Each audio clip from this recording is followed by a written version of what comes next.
Um,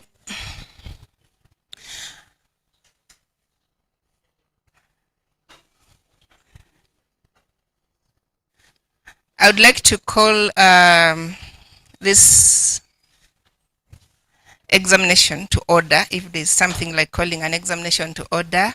Good morning, colleagues. And good morning, our online colleagues. I hope you're there and that you hear us clearly.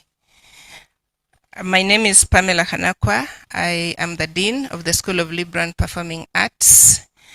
And I welcome all of you this morning to the PhD defense of Miss Pamela Mbabazi. Pamela, congratulations for getting to this point.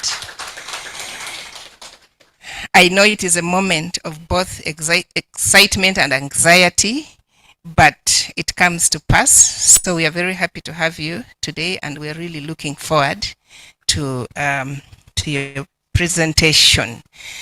Miss Mbabazi is an assistant lecturer in the Department of Performing Arts and Film. She holds a Master of Arts degree in music, and I'm very excited to see that my staff in the school are growing intellectually. So this is very good progress, and Pamela, we are very proud of you. So Ms. Mbabazi's thesis, as you can all see there, the title is Kizino Dance-Musicking, Negotiating Ethnic Identity Among the Bakiga Immigrants in Rubirizi District, Western Uganda. Ms. Mbabazi was supervised by Professor Sylvia, Antonia, Nakimera, Nannyonga-Tamusuza, who is present with us here in the house, and Associate Professor Mirembe Ntangaare, who is here. Let's clap for the supervisors. And thank you very much. I would now like to introduce the panelists. And so our panelists, we have Dr. Lawrence Branco Sekalega, Dr. Dominic Makwa, Dr. Milton Wabiona, Dr. Richard Kagolovia, Dr. Eve Nabulia, and Dr. Nicholas Sempija. And I now have the honor to introduce the person without whom this defense cannot proceed, and that is our critical reader. Some of you prefer to, I don't want to call her devil's advocate. The opponent, I don't want to think she's noob. Somebody gave us a different term, a new term last week, and that was that she's the angel's advocate. So our critical reader today is Professor Susan Kiguli from the Department of Literature, Makerere University. Professor Kiguli, we are very delighted to have you. Thank you for accepting the invitation and taking time to read Pamela's work. So the way we'll proceed, our candidate will have up to 40 minutes to take us through her work, but that is not to suggest that once it clicks 40, I'll ask you to stop. You know, just know that you're working within that, and if you need to spill over a little bit, it's okay. This is home. Our clock is there, so you can keep looking there just to see how you're doing. And then after that, we shall have the critical discussant have an intellectual discourse with the candidate, and that could take about 60 minutes. And then we shall have the panelists engage the candidate, and then we'll open up to the public, and we have about 10 minutes for that. Then the committee will retreat to take a decision, we shall come back here to announce, and that will bring us to the closure of the defense today. I would like to request, I know that it is it's a PhD in music, and most of our phones have a musical ringing tone, but I would like to request that because it's an examination, please be kind enough and put your phones in silent mode so that you don't disrupt our candidate. The music might get her excited and she forgets that she's doing an examination. All right. Thank you very much, Professor Farouk. We are always grateful for the service. Our dear school registrar, you do a great job. Thank you very much, Florence. And yes, I recognize the presence of all of you in your different capacities. I'm not going to go to single out ABCD. So without further ado, Miss Mbabazi. Okay.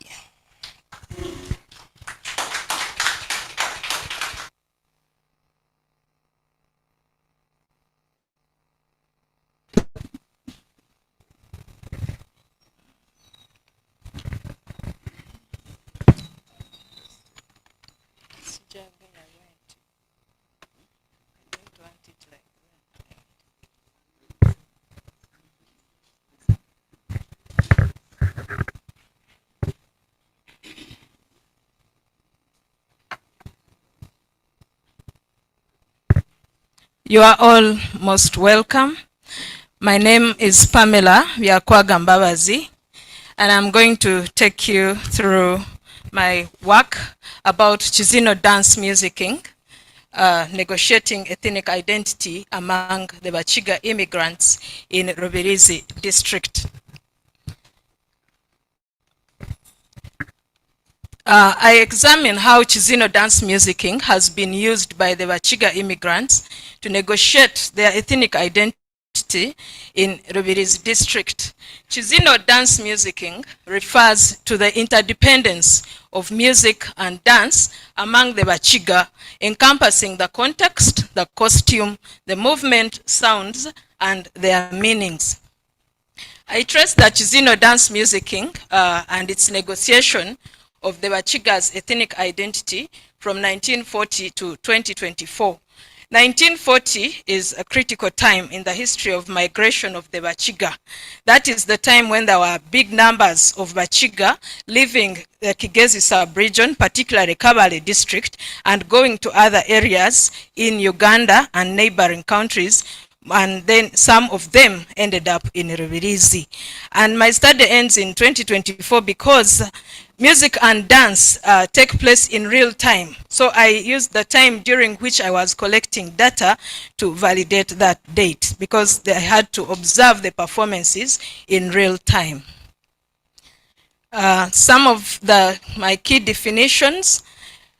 Kizino, the word Kizino is the term for music and dance of the Bakiga people.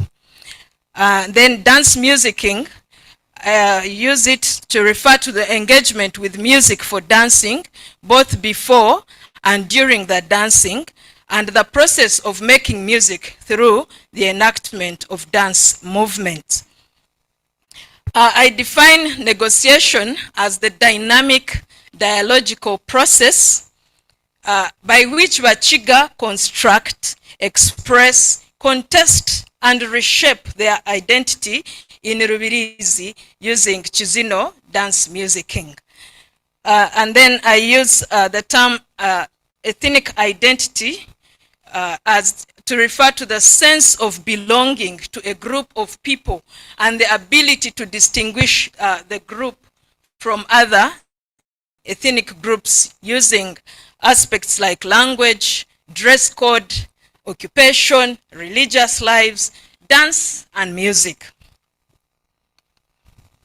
Now, who are the Bakiga? The Bakiga claims Kigezi sub-region as their home. Many of them migrated and from Kigezi sub-region because of population pressure and labor opportunities in other areas. And as a result, they tend to settle in many areas in Uganda beyond just Kabale. The Kigezi sub-region that they call their core home includes districts like Kabale, Rukunjiri, Kanungu, Rwanda, Ruchiga. So when they migrated from Kabale, many of them were taken to, went to places like Kamwenje, others went to Masindi and Hoima, and others settled in places like Mbarara and Kasese and Rubirizi district. Now when they moved from their area, they carried along their cultural practices, and Kizino dance-musicking is one of those cultural practices that they moved with, and this also serves as a medium of cultural identity. And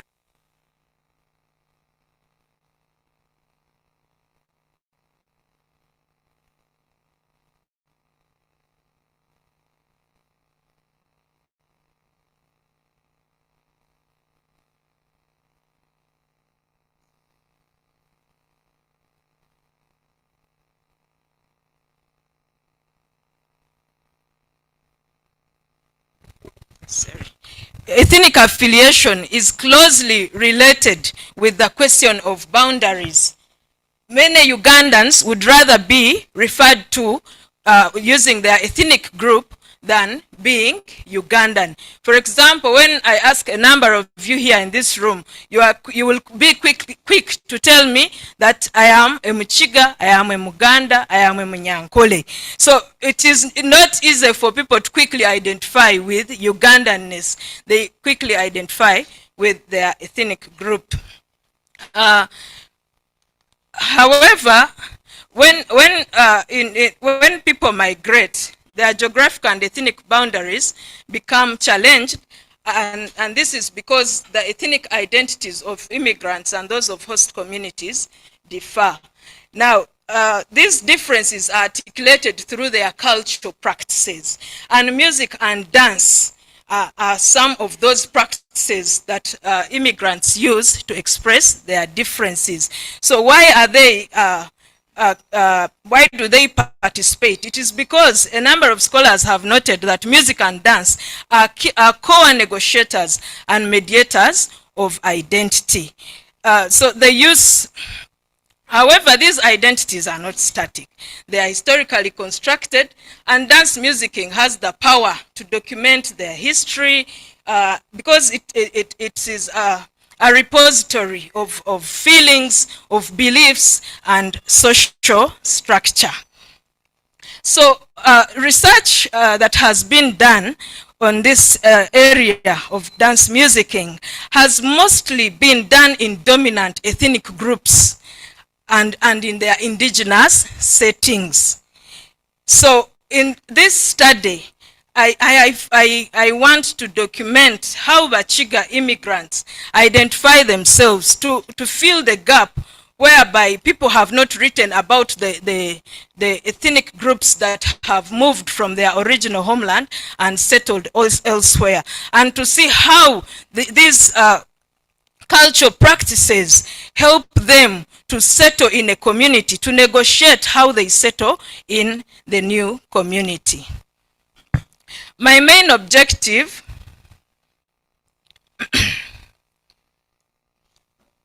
is to examine how Bakiga immigrants negotiate ethnic identity in Rubirizi through Kizino dance-musicking.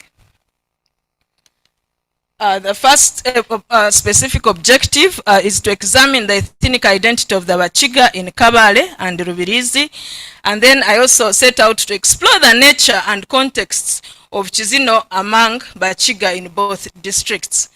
And then lastly, to examine how Kizino dance-musicking is used to express and negotiate ethnic identity in Rubirizi. Those are the two areas I visited. I went to Kabale and then to Rubirizi. Because I am talking about immigrants, it is obvious that they came from somewhere before going to Rubirizi. So Kabale, I use it as a baseline to provide the baseline to the study, because most of the Bakiga that settled in Rubirizi actually came from Kabale. And then Rubirizi is the place I chose where the immigrants that I'm concerned about settled. My study is in multidisciplinary, and therefore I used different theories to take care of that multidisciplinarity.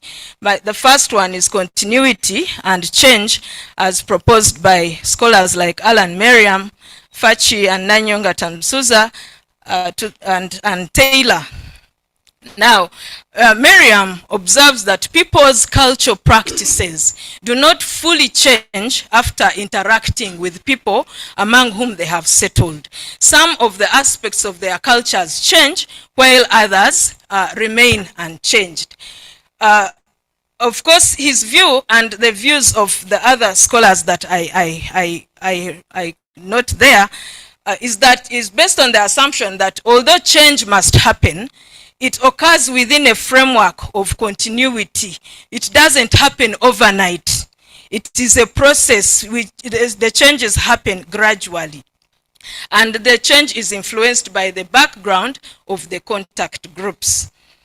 Now, this theory only explains the change and continuity in ethnic identity and Kizino dance-musicking, but it is not adequate to explain the relationship between music and dance as interdependent phenomena that inform my conceptualization of Kizino dance-musicking. Therefore, I adopt the dialogic nature and interdependence theory of music and dance as proposed by Nannyonga-Tamusuza. Now, there is a close interdependence between music and dance because dance can be said to be music that is seen but not heard. But in the case of Kizino dance-musicking, some of the dance motifs are actually heard. When the Muchiga is dancing and then they stamp the feet, when they jump, okay, you can hear the sound. You can hear the sound. So it goes beyond just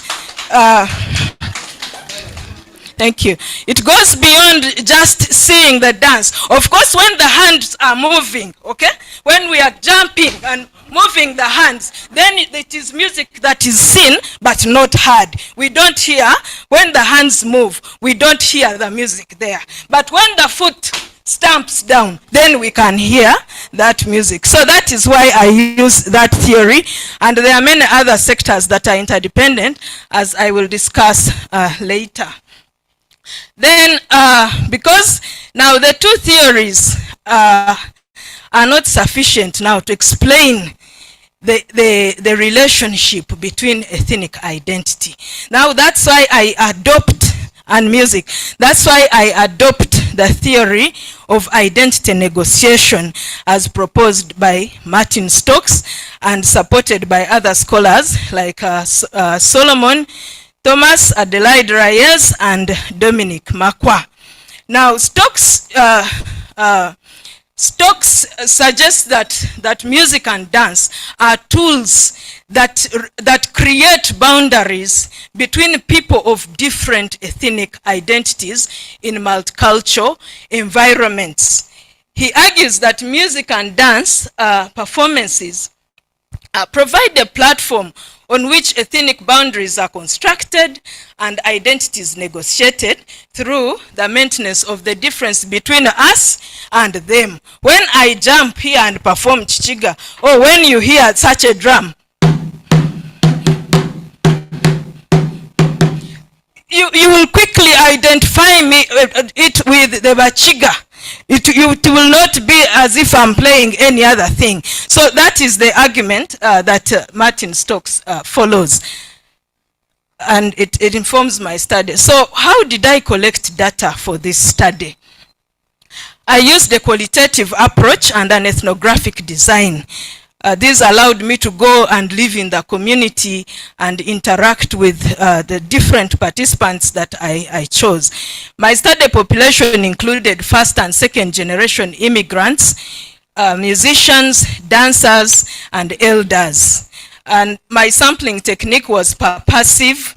I had to, because I required specific information, and snowball, because some of those people that I knew and contacted led me to other participants in the, that helped inform the study.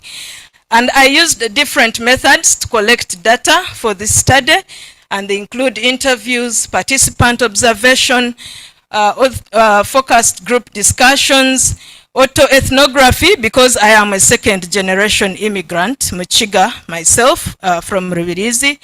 Then library and archival research and performance as a method. And then I used different types of data analysis, including thematic analysis, where I got the themes that emerged from the responses of different participants on the different objectives, the specific objectives, and then structural narrative analysis, where I had to make sense of the meanings of the narratives on the events about migration of the Bakiga. And then I used textual analysis, which is an approach that helps me to analyze the song texts to get their meanings. And then I also used contextual analysis. These performances happen in different contexts, so understanding the context was important in the analysis of this work. I used different methods of data collection to ensure data credibility and validity. And then I also sought clearance to do field work as an ethical requirement. So I got clearance from the National Council for Science and Technology. And then participation in this research was voluntary and based on informed consent. I also sought permission from the resident district commissioners in Kabale and the Rubirizi district. And then one of the limitations of the study was related to the issue of reduced performances in schools.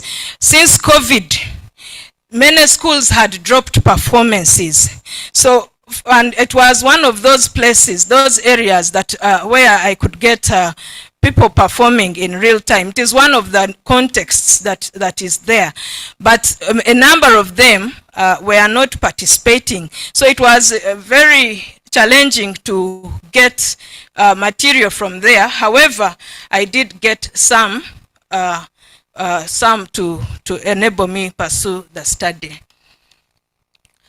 So I'm now going to my discussion of the findings, my findings and the discussion, and I do this by objective. Now, in my first objective, I intended to explore the ethnic identity of the Bakiga. Of course, in my background, I give the question on who are the Bakiga, but this enables me, this section enables me to give that context that is required in any ethnomusicological study, whereby for us as ethnomusicologists, we believe that music does not occur in a vacuum. It occurs within a certain context. In fact, even the definition of ethnomusicology is music in a culture context. So that is why that section is very, very crucial for this study. So I looked at the name of the origin of the Bakiga. Many of them refer as to them, many people, many scholars, and even many research participants referred to them as people of the mountains. The name came from the mountains, and there is a legend that it is where the clouds used to collect, the rain clouds used to collect, and they called it Omonchiga, Omunchiga being also a Nyarwanda word. So there's a claim that it is the Banyarwanda actually who labeled them Bakiga. There's also another, there was also a place called Ruchiga. And then they say that they were named after that place. But all those words actually mean people of the mountains. And also there is also another claim that they lived in the Muhavura mountains initially. So that also informs why they are called Bakiga. Now, the geographic regions I talk about the geographic origins of the Bakiga. Why? Because scholars like Nagel have noted that geographic regions are part of the material used to construct ethnic identity.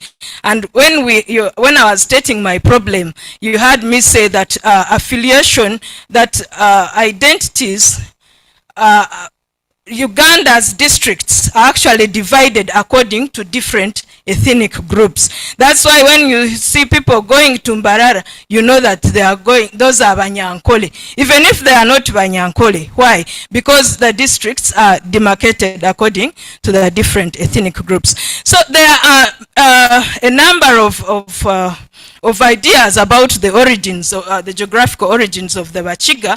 Some say they came from Ethiopia, others from Somalia, from the Democratic Republic of Congo, but many of them point to Rwanda. And even those who came from Ethiopia or Somalia or Congo, most of them came through Rwanda before settling in Kigezi.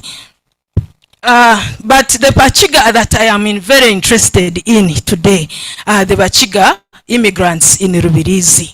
So I want to talk about the migration and settlement patterns of the Bakiga in Rubirizi.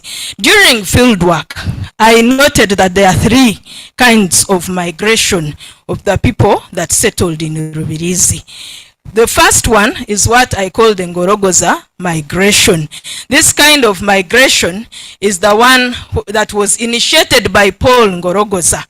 Paul Ngorogoza was an administrator in the colonial government, and through him he went and convinced the colonial government, because of the challenge of overpopulation and famine in Kabale, he convinced the colonial government that the Bakiga needed to be resettled to places where there was bigger land.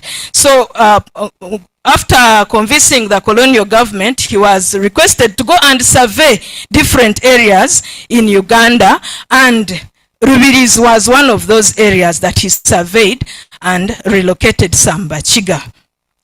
And I was actually able to find some of those immigrants that were resettled by Ngorogoza, and I had interviews with them. Those people got land for free. They would be brought into the area and they tell them, you identify the land you want and just put a stick or a small grass thatched hut so that nobody else takes this land. And then the second group category was the network mediated and relational migration. Now, the relatives of the people who were migrated by Ngorogoza would come to see the people who had settled in Rubirizi. Now, when they came, they saw that Rubirizi was actually an area with fertile land. So the people who came in the late 1940s also acquired free land from the local leaders that were in Rubirizi, and some of them even from handouts from those relatives who had got land from Ngorogoza. Then I have what I call the Toro tea estates and Kilembe mines workers migration. Kilembe mines is located in Kasese, and Toro of course is in Toro sub-region, the districts of Fort Portal and the like. Now, the people who, many Bakiga used to be taken as labor, to provide labor in different places. Now, Kilembe mines was one of those places where many Bakiga worked. I remember one of my research participants telling me that there was a car which they used to call a motoka ya skad. the car of Scud. The white man was called Scud, which you would come and park and collect many Bakiga to go and work in the mines in Kilembe, and also the tea estates in Toro. Now those Bakiga, they told me, many of them, that whenever they would be going through Rubirizi, they would see a lot of potatoes by the roadside. Now the people who went to work in the mines, who went to provide that labor that side, they left in the 1950s. So there were already Bakiga who were in the area and cultivating sweet potatoes. So you'd pass by, and for a long time those areas have been known for selling that kind of food along the road, the Mbarara Kasese highway. So that attracted them, and then they came and identified land and bought it from the hosts, the Banyaruguru and Bakonzo that used to live in the area.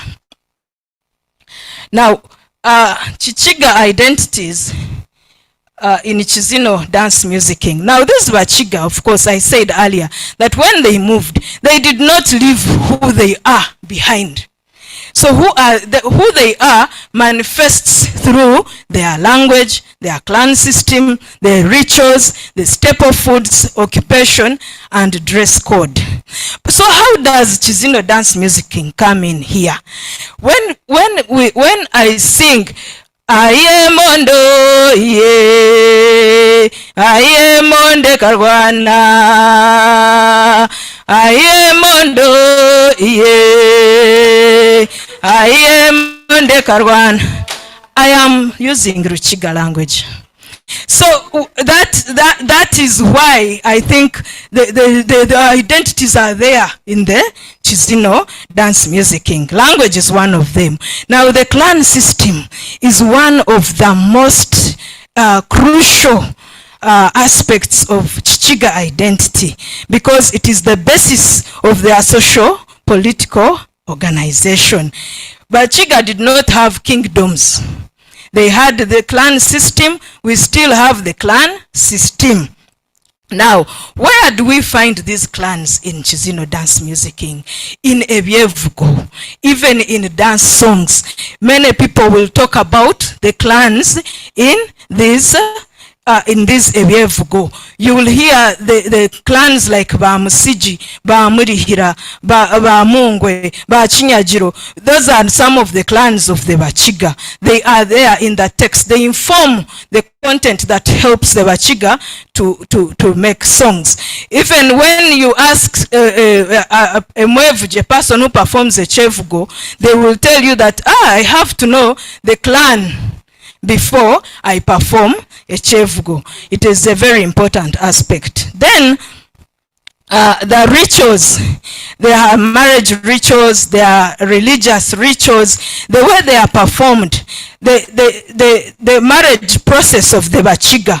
We start with the identification of the girl, but when we reach like the Okujuga ceremony, Okujuga is paying bride price.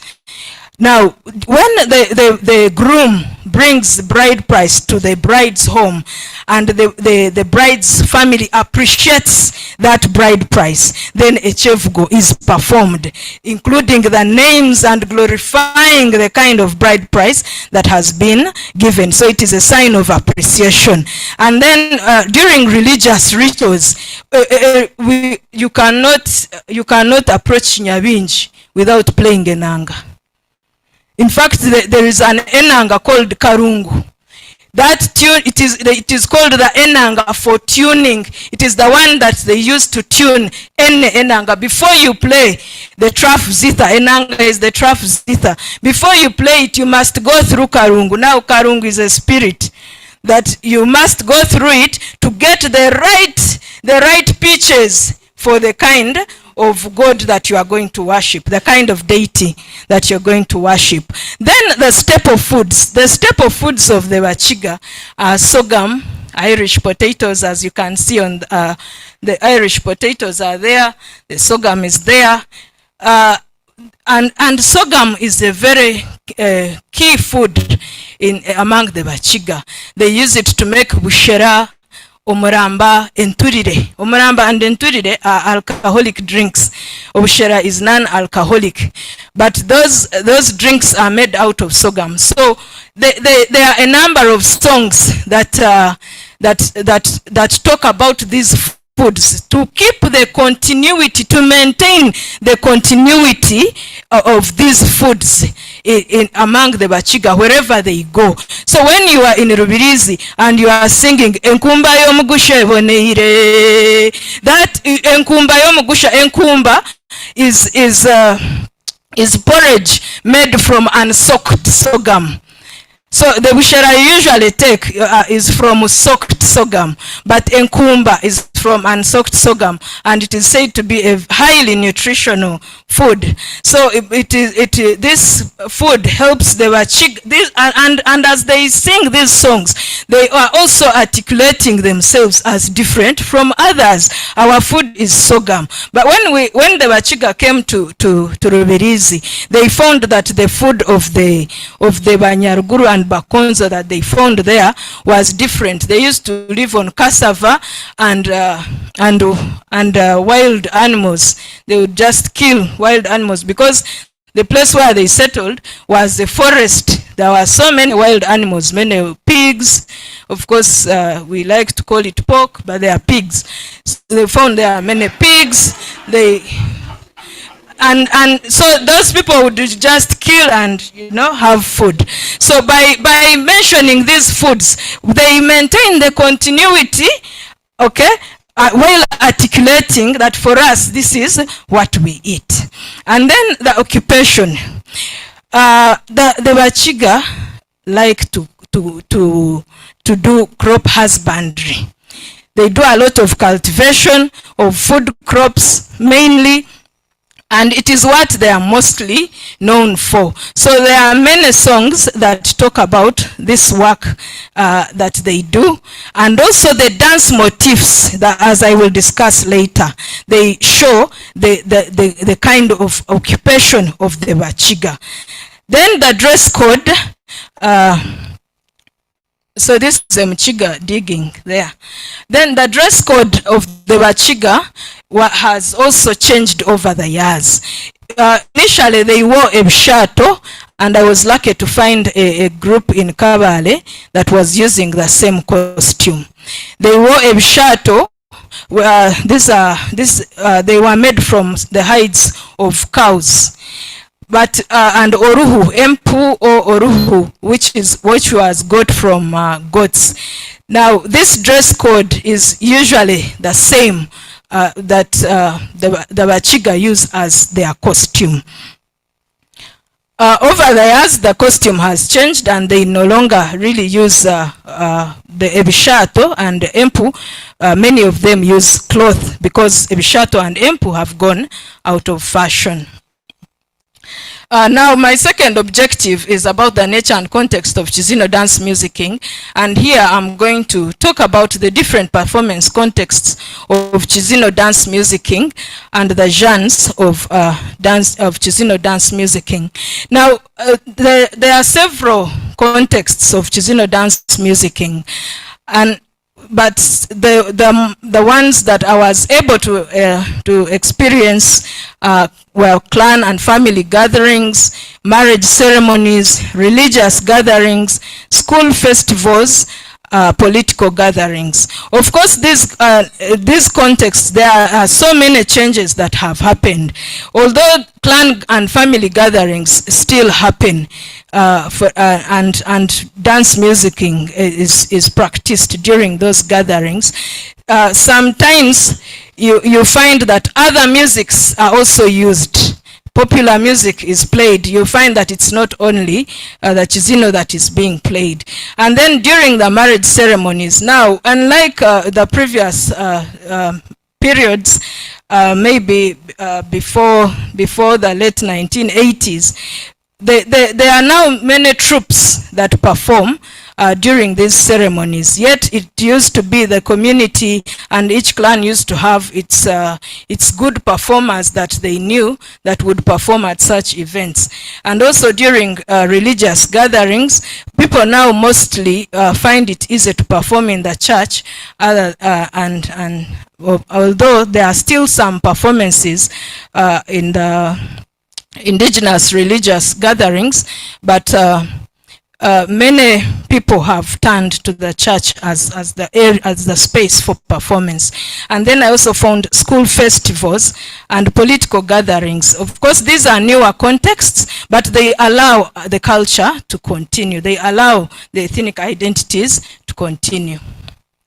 Now, I am going to talk about the genres, and the first one is the Kizino che Kizino, which is the most common genre of Kizino. It is defined by the dance songs and performed by any community member, a child, a woman, a man. Everybody participates in this dance.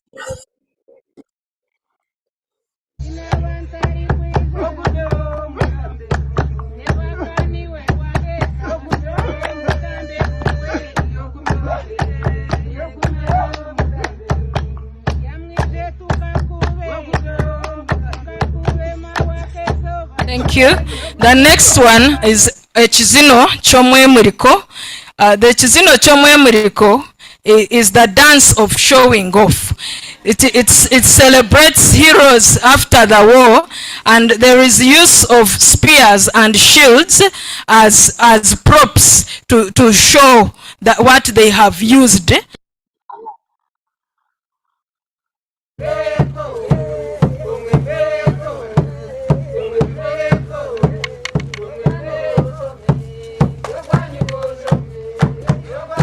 Now, after talking about the war and what, they would go on into a Kizino che Kizino. So that's why you see the connection with the first dance that I played. Then the next one is the Kizino che Chevugo.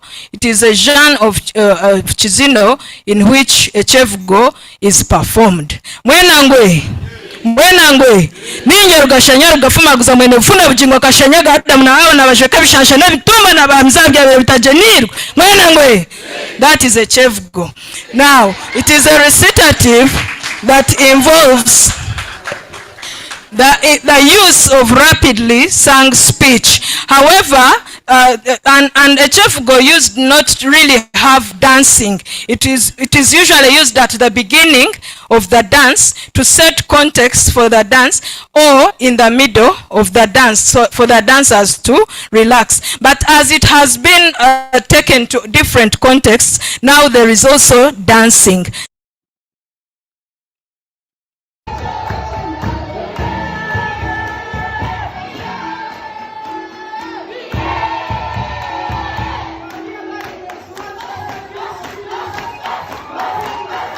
Thank you. Then the other genre of Kizino dance musicking is a Kizino chaka chitari. In this dance, omukuri, the flute, is the main instrument. It is the main accompanying instrument that is central to the performance. It is usually referred to as the dance of elders, herders, and it was mostly performed during ancestral gatherings, but it has also been taken to other contexts now, recently.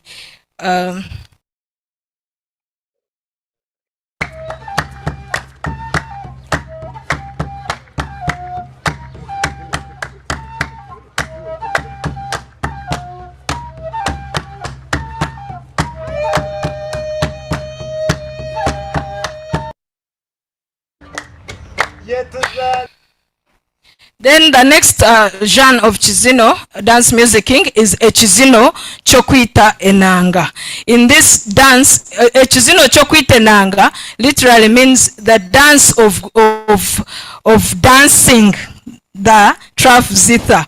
Although okwita is to kill, but okwita enanga is to dance to the traf zitha. So that is those are images of traf zithas, and the player of the enanga is also the soloist, and it is performed. It was mostly performed during indigenous worship and clan gatherings. it is still performed during indigenous worship and clan gatherings, but also troops have taken it beyond those contexts and perform it during celebrations like marriage ceremony.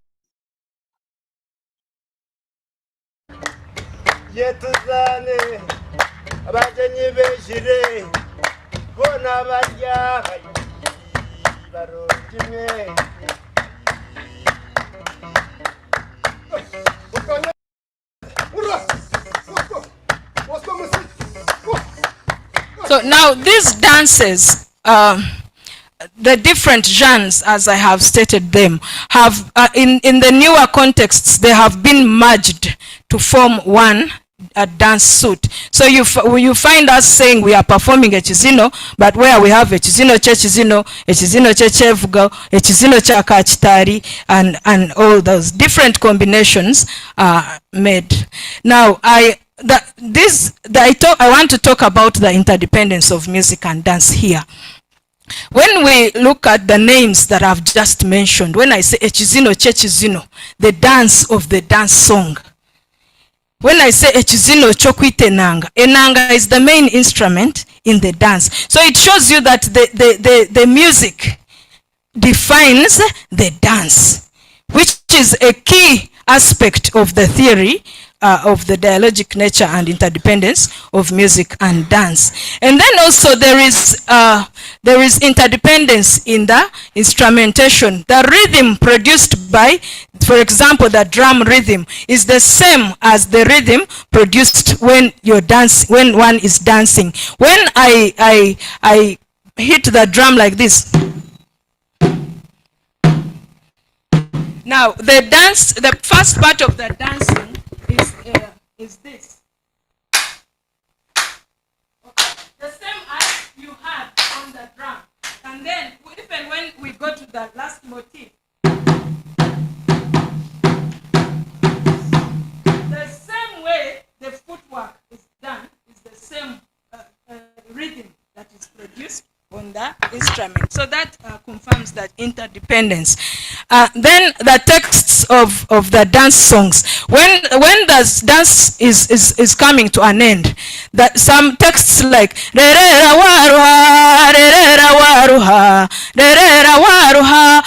moment a dancer hears that it means stop, you are tired, stop, you are tired.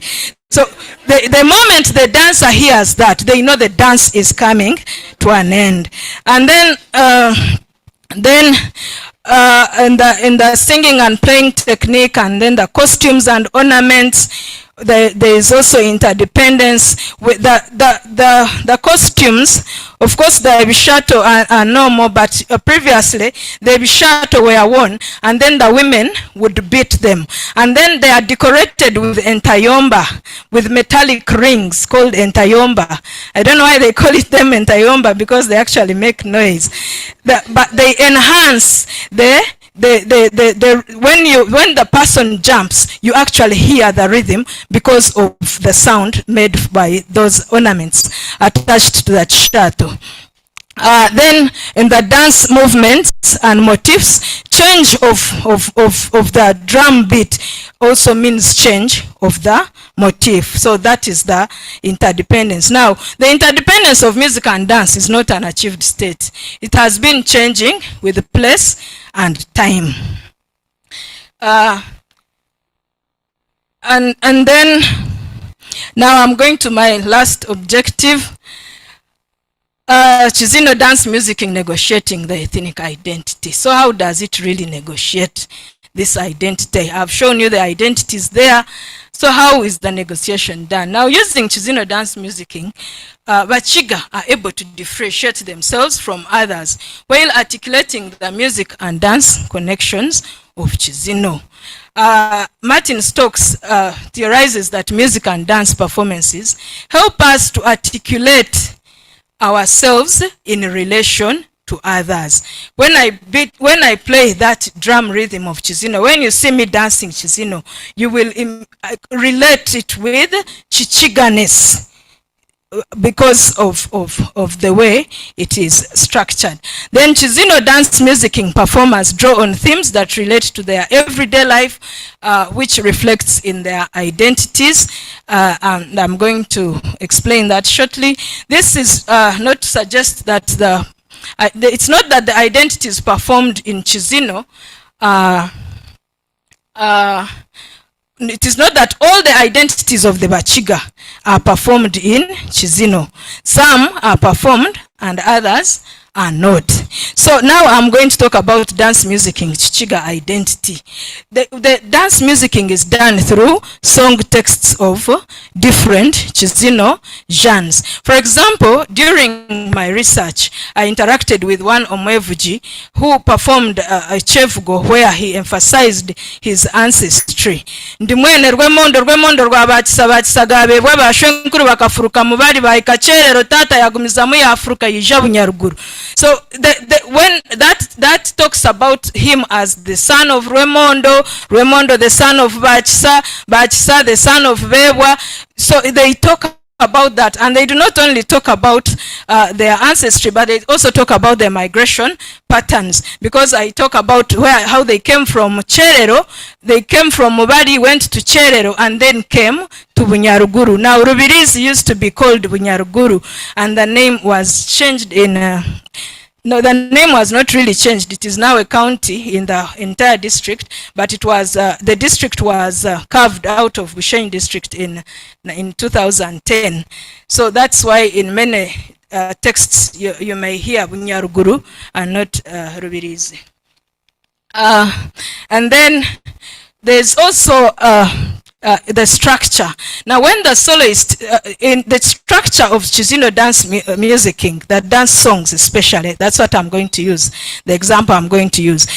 Many times they start, I am Mondo, yeah, I am Monde Karwana, and then after the first part, and during that first part there is no dancing, they are standing and they don't move, they don't make the foot movements. Then the second part, they raise the key. I am on the, yeah, I am on the Karwana. Well, now that they raise the key, and that's when the dancers start to come in. What does this mean? What does this say about the Bakiga? This reveals that the Bakiga do not simply jump into any activity. If we use even the example of their migration, before they migrated, Ngorogoza first surveyed the land. Even those that came through the networks, they also first checked out the land. They would come, visit, realize, okay, this land is fertile, we can come and settle here. So that speaks about something, a custom of the Bakiga. Then now the instrumentation. The choice of who plays which instrument reflects some Bakiga norms and customs. We find that, I think in the videos that I played, you saw that it is men who played, a man who played the traf zither and a man who played the flute. So that is in relation to what the Bakiga, how the Bakiga construct gender in the dance-musicking. The men are the ones who play the zither because they are the ones who are in charge of the family deities of the worship, and then they were also the ones who grazed the animals.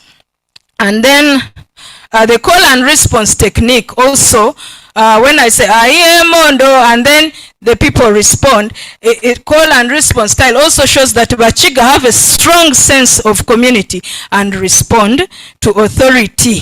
And so these values, they move along with, even in the new environments, and they help them, one, to continue their culture, and also to continue distinguishing themselves from the cultures where they have settled. Now, then the dance motifs. Now, I call the first dance motif Okhura. And Okhura, when I'm going to play the rhythm for Okhura,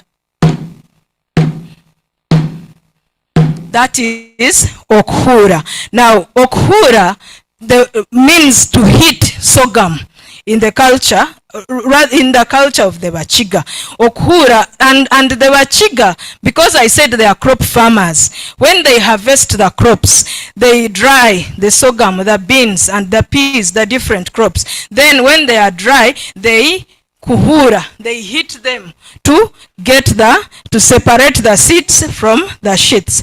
Now, that and so the Bakiga participants, the musicians, the dancers would just say okuhura. When you ask them that what is the name of this motif, they actually say, I don't know, it has no name. But because of that, and that's the purpose of an ethnographic study, you stay with the people and keep listening to them and engage with the different activities.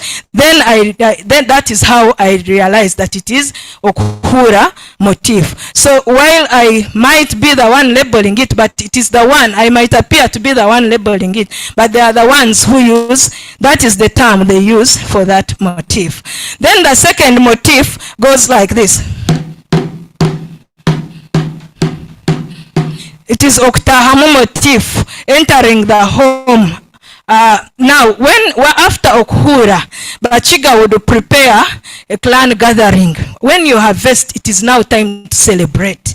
So during the celebration, people come from different places and come to one's home. So that is why I call it Oktahamu motif. They are coming from, and when the dance is ongoing, you see them coming as if they are running into the home, and they come mainly from different directions.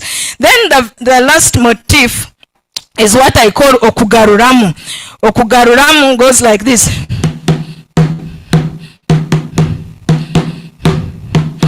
Now, okugaruramu is returning crops to a piece of land. Now, after the Bakiga had harvested, they kuhura, then they meet and drink and celebrate.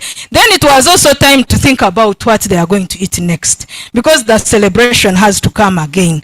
So then and okugaruramu also means that they put in the crops before the soil, before the land gets a lot of weeds, so that they don't have to put in a lot of effort to cut, to slash the grass and what. So they would kugaruramu, it means putting back quickly, and that's why that dance motif is actually very fast. It is quick. They put back very quickly. Now I'm going to talk about performance context negotiating Bakiga identity. Remember, in my definition on negotiation, there was the word contest. There is contesting when there is negotiation. Beyond reshaping, there is also contesting. Now, I talk about the three contexts, but in the interest of time, I'm going to talk about the marriage context. There's one marriage ceremony that I attended where there were Bakiga and Banyaruguru, mostly, and other ethnic groups, but mostly those two.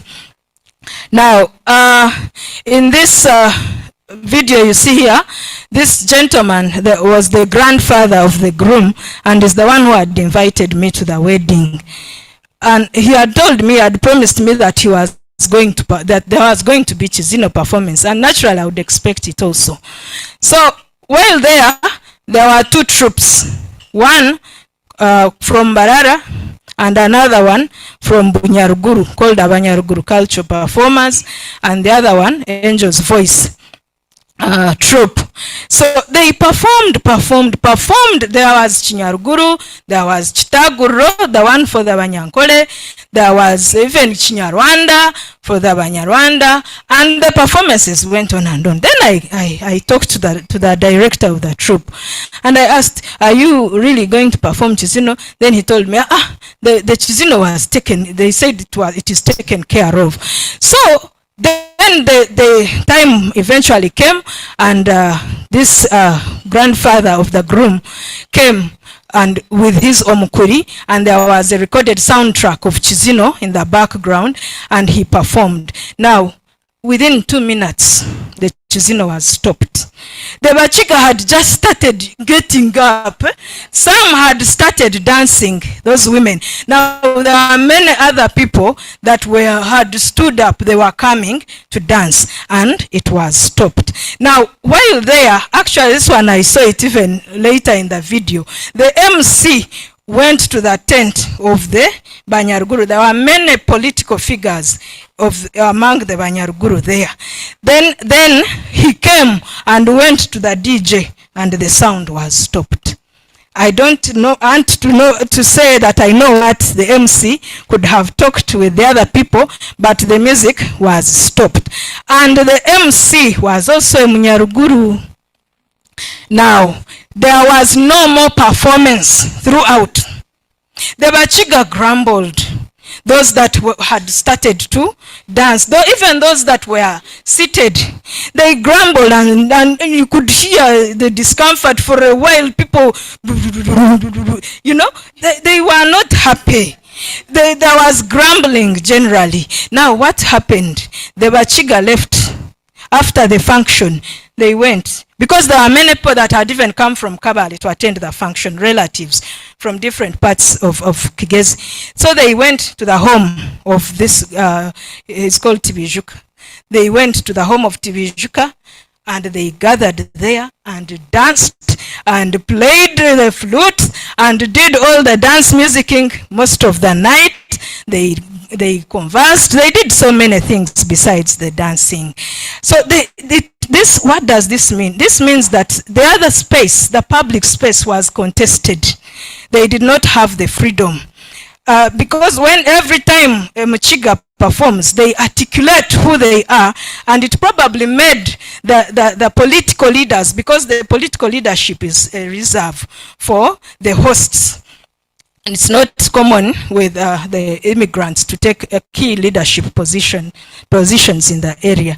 So they were denied space to articulate themselves, but they got another space when they went back home and performed. So they got that satisfaction, that sense of belonging, that feeling that yes, now we can do our own thing and enjoy it.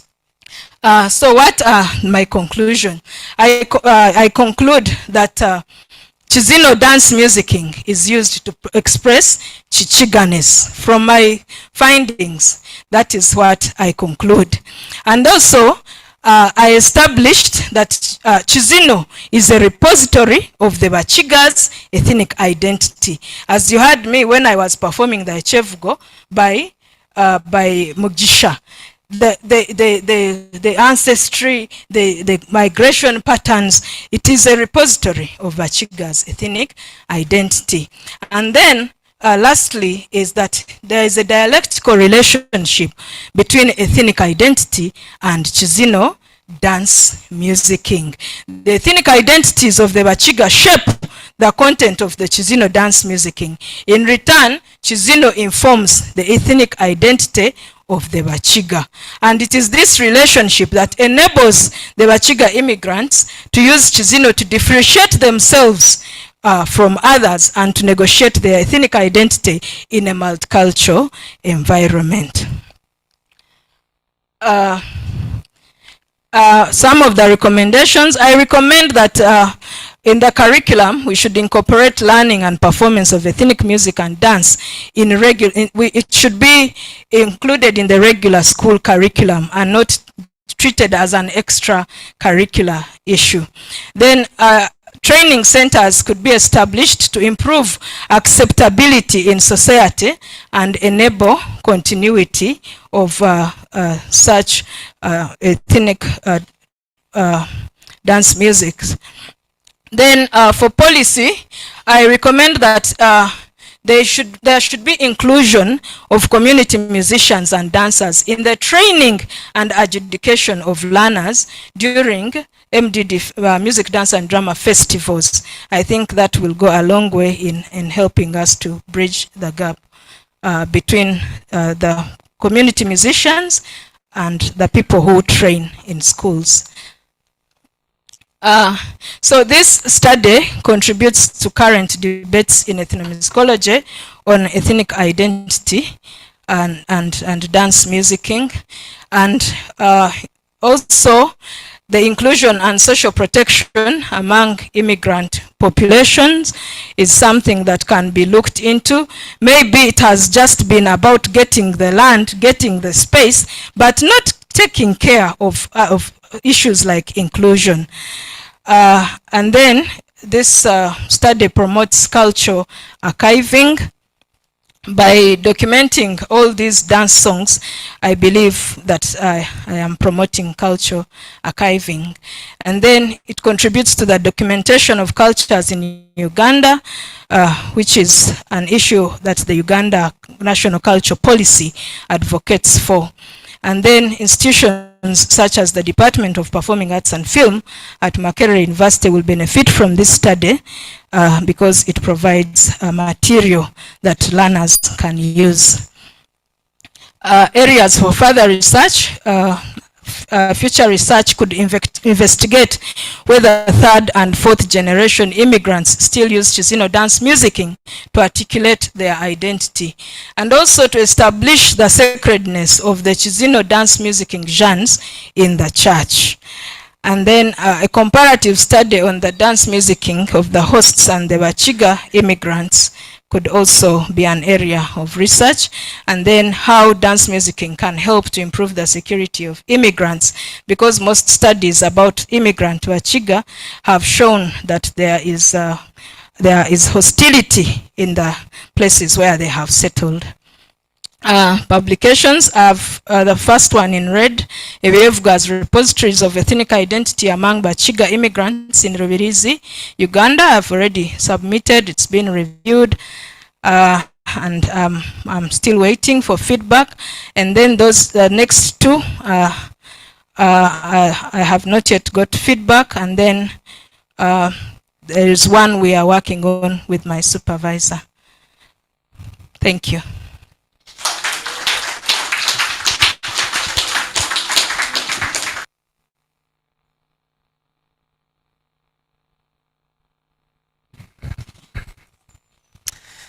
Wow. Well done, Pamela. Okay, so we'll now get to that session where we will have the critical reader.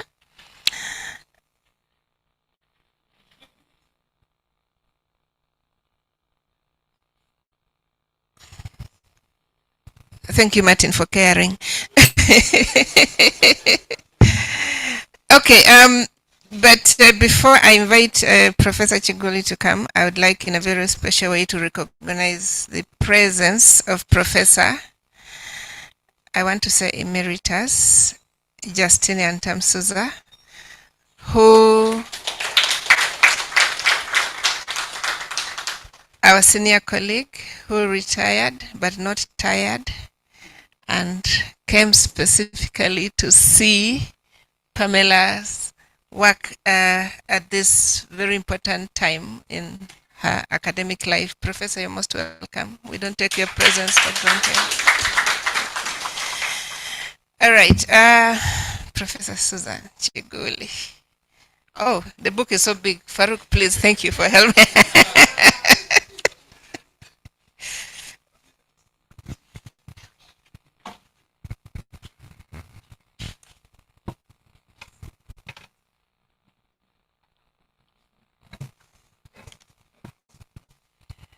Thank you, Dean. Thank you very much, Dean, for giving me this opportunity to come and be part of this extremely important gathering this morning. And I would like to also recognize the presence of the supervisors and thank them very much for being part of this process. I would also like to thank the people who made sure that Pamela had some money to go to the field, and the people who were part of that. I can see Ian here. He's looking down. Please look up and look at me. And I saw Dr. Mugima, maybe he stepped out. And all the others, I see Esther, I haven't seen Duncan, but thank you very much. Thank you very much. And I am most privileged to see the family of Pamela. Some of them are like photocopies, so as soon as I entered, I've never met them, but I was very sure that that was family. So I'm very happy to see you here, to support us. I am very privileged to be here, going to have this chat with you, Pamela, because we come from very far. If your memory is like an elephant, you will remember. Yes. So I really feel that this is an honor for us to be here together. And I would like to congratulate you very much for having come this far. Thank you. In church we say Ebenezer. Thus far the Lord hath brought us. And so I am very, very happy.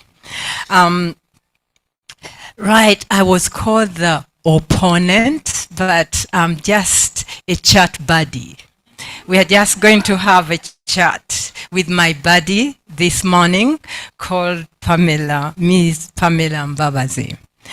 I want to appreciate first and foremost this study because I think it's an invaluable study that speaks strongly to issues of negotiation of identities, particularly among immigrant communities, and to issues of reassertion and reinvention of culture with constant friction between continuity and change, that uses Kizino dance-musicking form among the Bakiga as a case study. So I really do appreciate that you did this work with such important variables like the friction and tensions between continuity and change.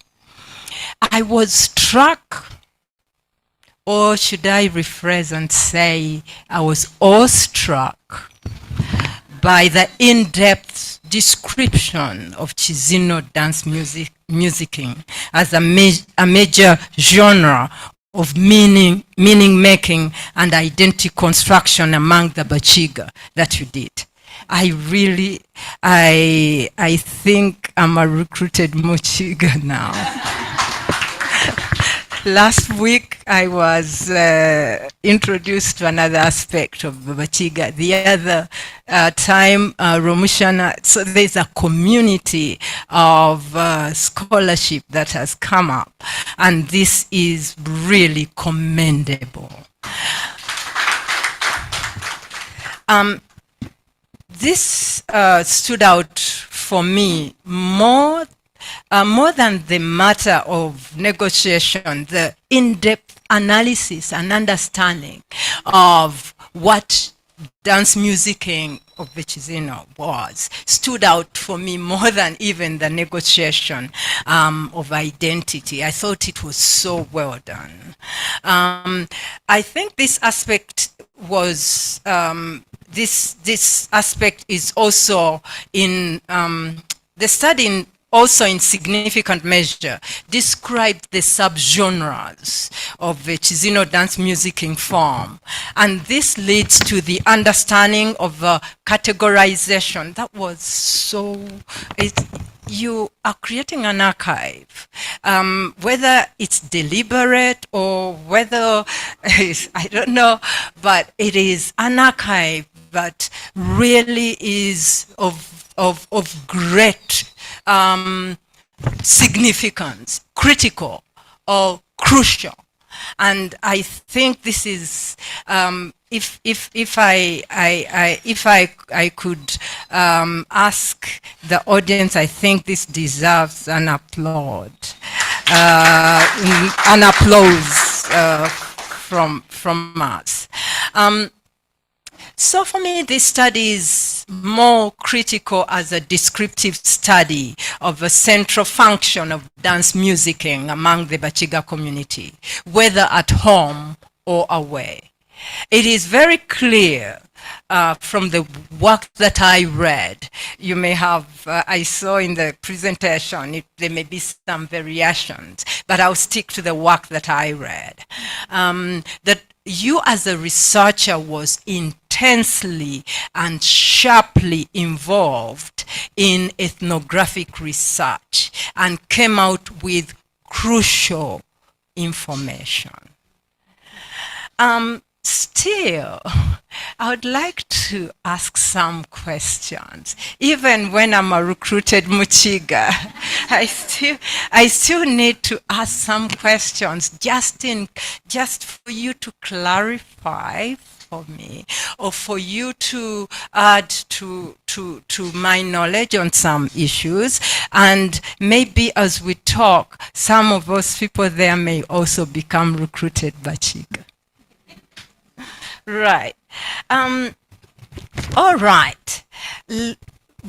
Looking at pages 5 to 13 of the book that I read, I don't know if it's the same book,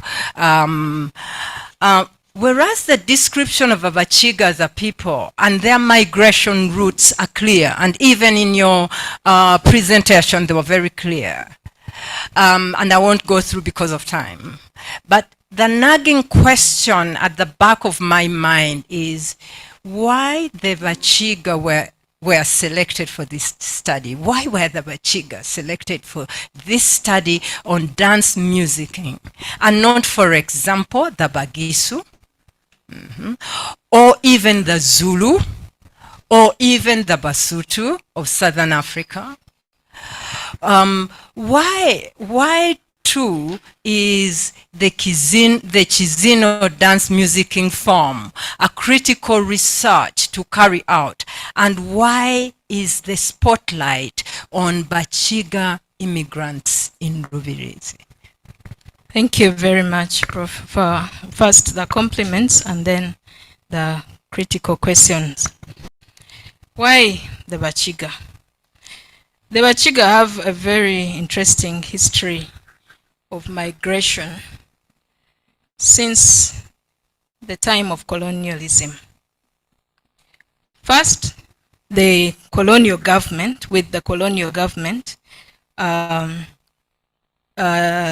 labeling them as the stereotypes that came, regional stereotypes, that they are strong, so they should provide labor in different places.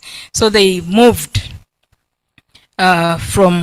they already often found it easy to take the Bakiga to different places to provide labor.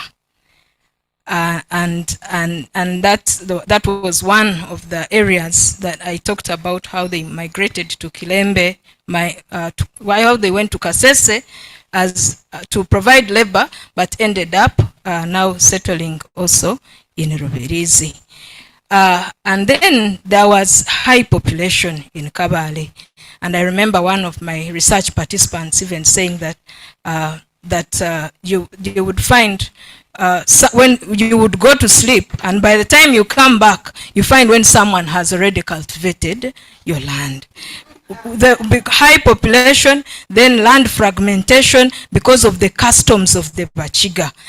For a Muchiga man must leave land for his children. Now, if you don't have land to give to your children, then you're not a Muchiga. You're not Muchiga enough. So that caused them to leave their homeland. So they have a very they have been faced with the challenge of migration, and I even think it is still ongoing because I see new immigrants even coming to Rubirizi. I've seen that. Then Kizino Dance-Musicking. Why Kizino Dance-Musicking? Kizino Dance-Musicking, yes, is a space, is used for celebration and expression of happiness, but it is like an innocent way of passing on certain information. That when they articulate their different identities within the Kizino dance-musicking. So as they are, as you are dancing and singing and participating as the listener, there is always something to take home with you. So that's why Kizino dance-musicking was an area I felt that I could use, and also like Alan Merriam says that culture does not change overnight. So the Kizino has a number of aspects that have been maintained by immigrant Bakiga to enable them to continue articulating themselves, negotiating, even relating with each other in that multicultural environment. And then why Rubirizi? Rubirizi is the Bakiga are not original inhabitants of Rubirizi, and I use the word original in quotes. They found there other ethnic groups which I refer to as the host communities. And so they are the ones who have to be negotiating, to try to fit in, of course, they came with their identities, with who they are. They came with their language, but in trying to fit in, they tend to even drop some things. That's why there is change in the culture, as they are trying to also, and when they are trying to articulate themselves that, okay, we are here, we are with you, and we want to fit in, but we are Bakiga. Now those are the continuities that you find in the Kizino dance-musicking. Thank you. Thank you, Pamela. I hope that explanation will make its way very clearly in the book. Thank you. And you also think very carefully about using the word innocent when we are talking about performance, because performance is deliberate behavior, even when it is restored behavior. It is deliberate behavior. So how innocent sometimes. Thank you. You may want to think about it. Thank you. Right. On page 6, the statement of the problem states that you find it pertinent to examine how Bakiga immigrants in Rubirizi district draw on Kizino dance-musicking to negotiate their identity, thereby filling a scholarly gap. That's my simple concern is in this question. Why is it so crucial to fill this research gap? And why is Rubirizi district so central to the understanding of how immigrant communities negotiate their ethnic identity? Or is this a case study? If so, why isn't that explained in the body of the work?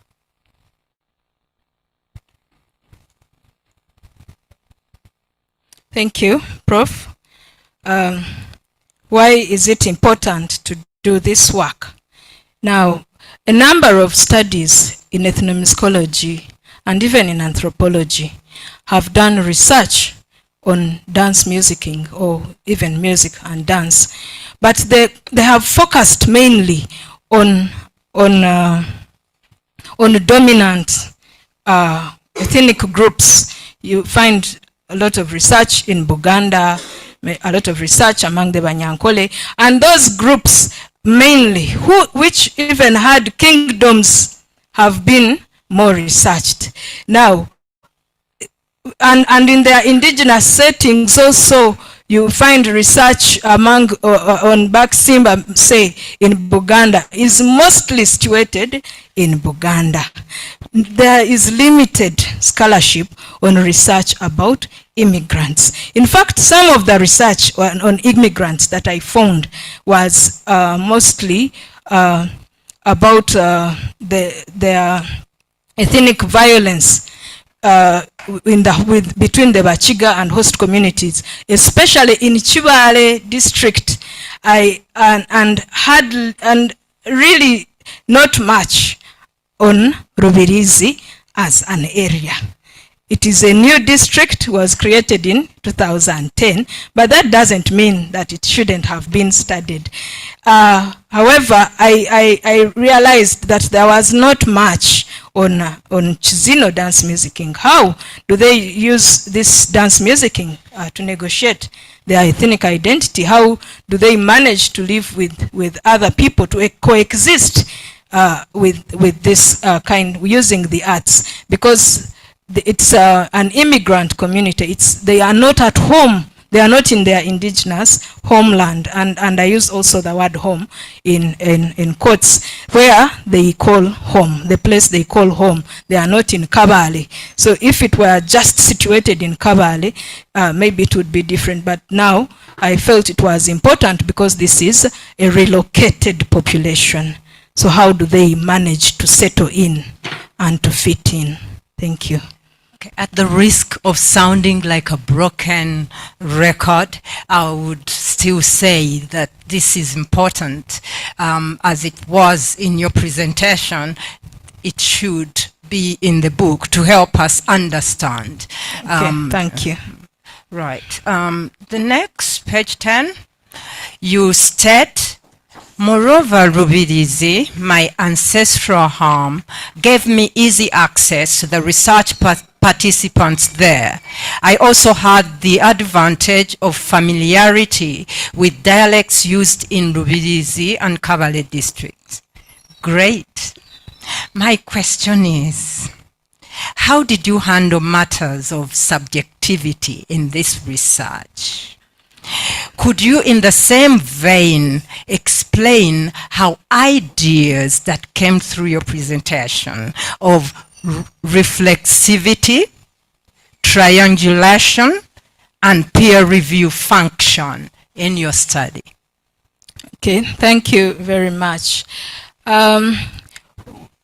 Yes, it's true. I'm an immigrant, Bakiga, the second generation. But before I went to the field, first of all, I first read some articles about insider identity. As a researcher, if you're an insider, how do you negotiate your position? Because my position can create, yes, subjectivity, a lot of bias in the study. So one, I had to take on different identities when I got into the field, where you are a child at home, but now you are going there as a researcher. So I had to take the place of the researcher and show my research participants the importance of sharing their views, because I wanted to gain the personal experiences of the different participants.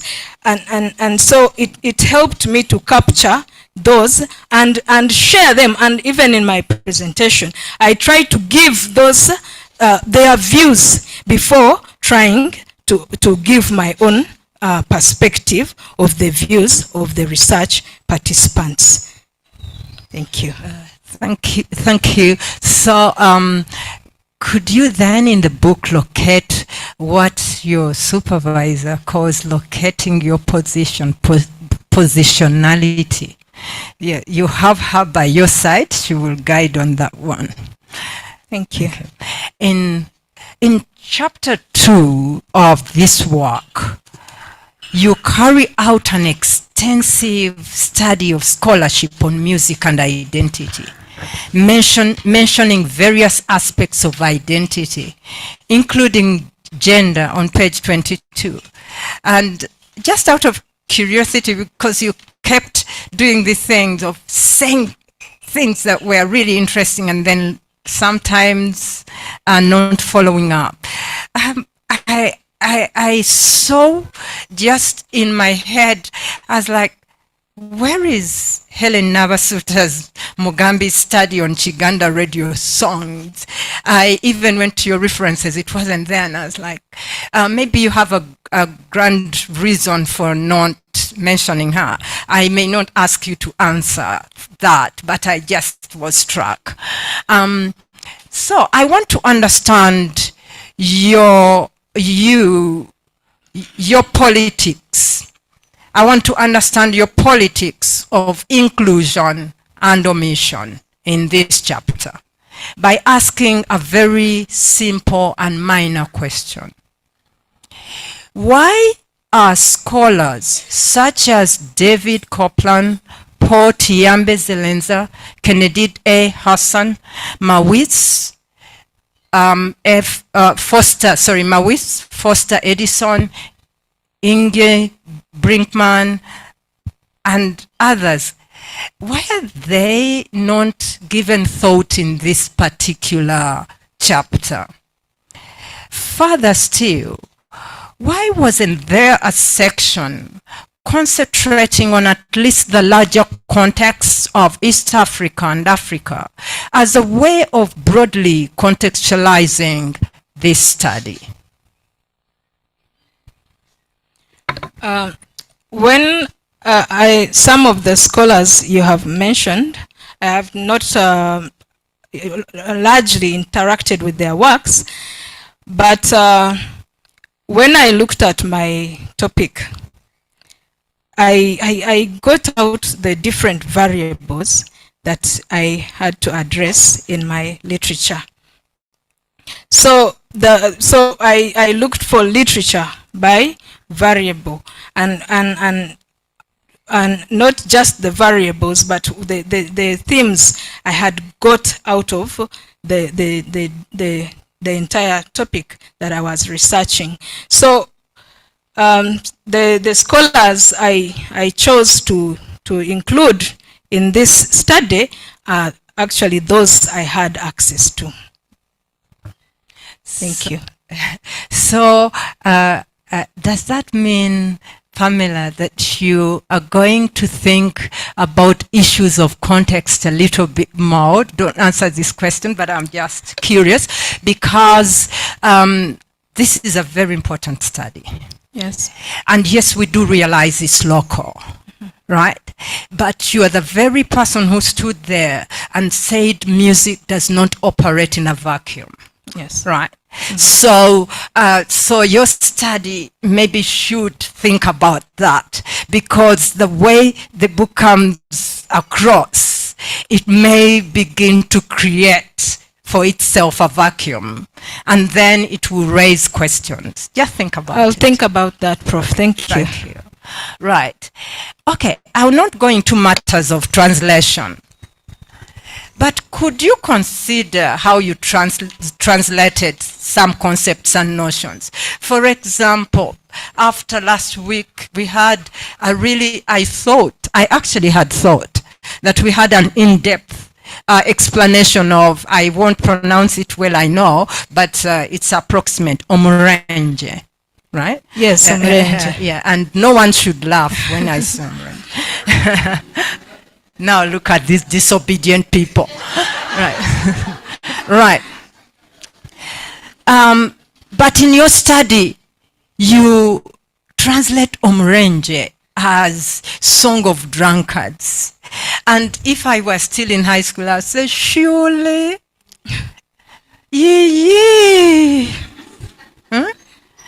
And there were a number of translations, even in the song lyrics, that needed you to revisit and maybe to have a conversation with other people to help. Because you are talking about ethnic identity, reassertion, reinvention of culture, then you have to be very careful about the notions and concepts. Okay. Even when you may not be able to clearly translate it. So you leave it in the original, but the approximate be at least synonymously Yes. connected. Thank you for that, Prof. Right. It is something that we had already identified with my supervisors, and we are trying to address it. We are actually addressing it. Thank you. Fantastic. Yes. Right. Okay. Then, on the matter of theoretical framework, why is it missing in the abstract? And then, why was the theoretical framework placed under the literature review? Right? I want those ones question answered. And also, following up on this matter, what is your own understanding of theory and the function of a theoretical framework? Could it be a systematic and rational framework of concepts and principles in research? Does the theoretical framework provide a foundation and structure for the research? What is your understanding of theory and the function of a theoretical framework, especially as related to your study? Thank you, Prof. I placed my theoretical framework under literature review. I think basing on the format of the Nakimera format that I had, that I used when I was writing. But if it should be placed elsewhere, I'll cross-check. But I also felt it flows well in the literature, under the literature review section, because, well, I think I will cross-check with the... Maybe just think about it. Yeah, because I'll cross-check to confirm your theoretical, that. as it appears in the book, your theoretical framework is not doing Kizino dance music. It is struggling a little. Yes. And I think it's because it's buried somewhere. Okay. Yeah. So you may think about it. It's okay, Pam. Thank you. So in this regard, I just wanted to ask, what's the difference between viewpoints and theoretical tenets and principles? Because under the theoretical framework on page 33, you conclude the section by stating the viewpoints of Stokes and Solomon and Markwell suggest that the music, dance, play a role in the construction, articulation, and negotiation of boundaries that immigrants may use to differentiate themselves from their hosts. Why, when you make that statement and when you make those observations, then I just want you to tell me, because you know where I'm coming from. Yes. Why are Stuart Hall's concepts, even when you may not necessarily call him African, even Solomon is not, why is Stuart Hall's concepts on identity as always in process, as you have so ably shown us in your presentation, not used here? I will review. I read Stuart Hall, but because I was more into the idea of boundary erection and boundary creation and maintenance, and so I got obsessed with the views of Martin Stokes, but the views of Stuart Hall speak to the issue of identity. That's true. Especially there's an article where he talks about music in the diaspora and music identities, and but makes that point, which I thought you so ably made in the book without stating it, but also here in your presentation, about the whole thing of identities always being in process, and as identity as a process, and identity as resistant to boundary marking and making. Yes. And probably that's why you are talking about continuities and change. Changes, yes. Right. Okay. Research methodology. Thank you. I thought it was understandable, even demonstrable. How you went about your research. And even in instances where I wanted to ask how long you stayed with the community, what approach you used to determine how to present the informat's identity, because in some cases you had 2 names, in other cases 1 name. Still, it was, don't even answer on that one, just leave it. Because it was clear, but maybe you go and think about and make it clear. Whatever choices you make them clear why you're making those choices. Even if we don't agree with you, if we know where you're coming from, it will be fine. Thank you. Right. Okay then, chapter 4. Chapter 4 provides an elaborate contextualization of the ethnic identity of the Bakiga, like you presented here, as they perceive themselves. Especially, I was very fascinated, especially at the start of their settling into Rubirizi district. I really enjoyed reading that very much. Thank you. Even when at times I thought it could be summarized, so that it does not dominate the argument and become the major thing.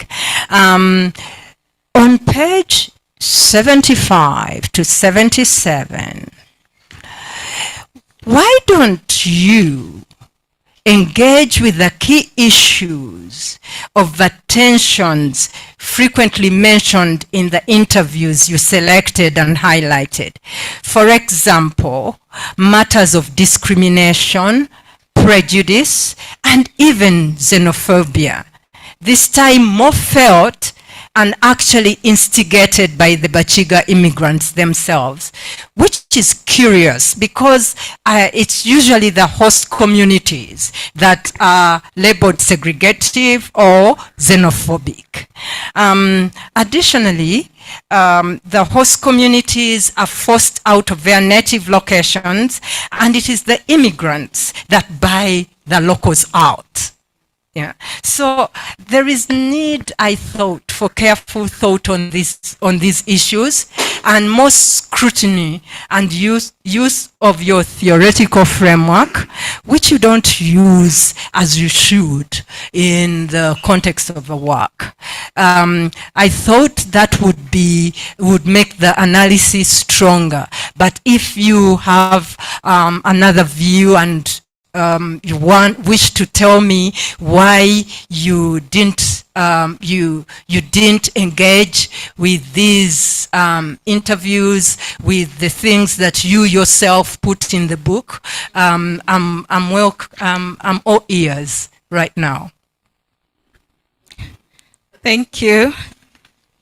It is an issue I'm going to look into, how I am presenting it in relation to my theory, and a deeper analysis. Into a deeper analysis.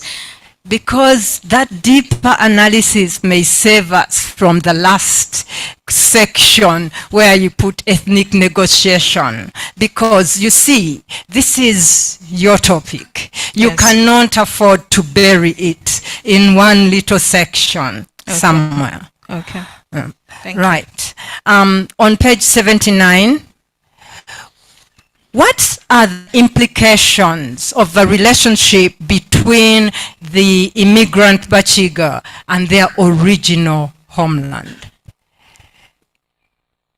The Bakiga... I want the implications. Yes.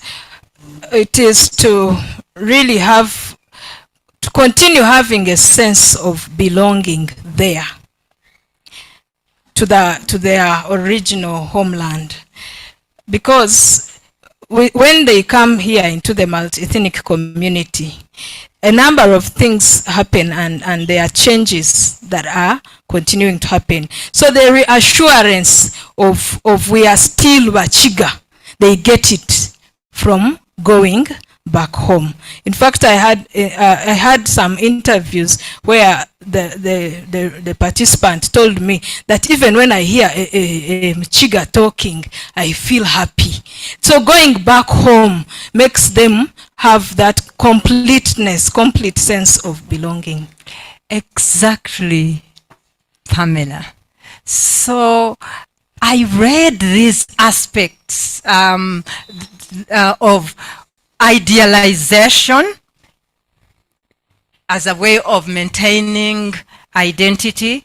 I also saw that there was an attempt in what you were putting across to reframe the past and their origin in a more positive light, like even looking at Kavale as a food basket and all those things, as a way to help them cope and bridge these two worlds. Yes. And so could you do us a favor and explain those things? Okay, thank you. Right. Okay, so I won't continue on that chapter. I'll go to chapter 5. I thought chapter 5 is the engine of your study. That is the engine of a truck that moves this study. That is a vital chapter. And you state what you're doing in this chapter. But why, maybe you help me, why did you feel compelled to literally overload this chapter? Why couldn't you handle this material in, say, 2 chapters? Wow. Now, this material actually feels like it should be 2 chapters, because I have that section on the genres and explaining them and showing what they are, how they are done, and that feels like an entire chapter. And then I come on to how the identities manifest in those genres. So separating them felt like I am taking too long to talk about the identities. So if I am talking about the jumping, what am I talking about? Why are they jumping like this? Why are they doing this motif? Why are they singing like this? What is the importance of these words? So when that came through, then I felt that, okay, I think I need to now also address the identity issues that manifest there, because as they manifest, then that is where the articulation is happening. That the moment of the performance is the moment of articulation, is the moment of reshaping, is the moment of of contesting. So that is why now I bring the two together. My concern was, of course, I fully understand, and I'm not saying change anything, but then it led to your actually doing high jumps before you were ready. So you were about to explain something, and I'm like, I'm going to understand it. Shoop! You jump. Because all this material was concentrated. So maybe you still maintain that chapter, but maybe you find a way of indulging also us who want to understand as you understand what is happening here. Yeah, it's just yes, a comment. And maybe in addition, many of the dance-musicking genres, many other aspects are similar to the Kizino che Kizino. So I think I tend to exhaustively explain the Kizino che Kizino and then leave out those aspects. So I think I will make mention of the idea that this aspect of this dance music genre is similar and it cuts across the different genres. I will address that. Thank you. So, from your conceptualization of the Kizino dance musicking, you seem to suggest that Kizino dance musicking falls in a larger generic category of dance musicking expressions across various ethnic groups. Yes. For example, the Bachisimba in Buganda. Yes. That's what you mentioned, but then because you mentioned that, it also reminded me of the Mbube, or even the Iskmia in among the Zulu, the Kadodi among the Bagisu, the Lamo. I know my pronunciations are atrocious. Sophie is there, so she's going to get me on the Lamokoang among the Acholi, and the Tamena Imbuga, Tamena Imbuga among the Basoga, the Adum among the Masai, the Isukuti among the Luya, and even the Tarab. In your research, what even the Tarab or the Unyango in southern Tanzania, I don't know if you've seen that. I've seen Tarab. Yeah. Right. In your research, what was revealed in your case study, because you do a case study? Yes. What was revealed about why these forms exist? What was because this is you deal with one, yes, but you definitely sure that you are aware that is part of a larger group, right? Yes. So what did Kizino dance musicking reveal about why these forms exist? These forms, do you mean forms of dance musicking? The dance musicking. Or the different forms in terms of the genres that I talk about? No, the whole concept, why this concept of dance musicking among these different exists, why does it? Okay, because because there is an interdependent relationship between dance and music in many African societies. Why is there that? We don't separate dancing from music making. Why, Pam? Because of our. Maybe think about it. Okay, think about thank it. You. Okay, think about it.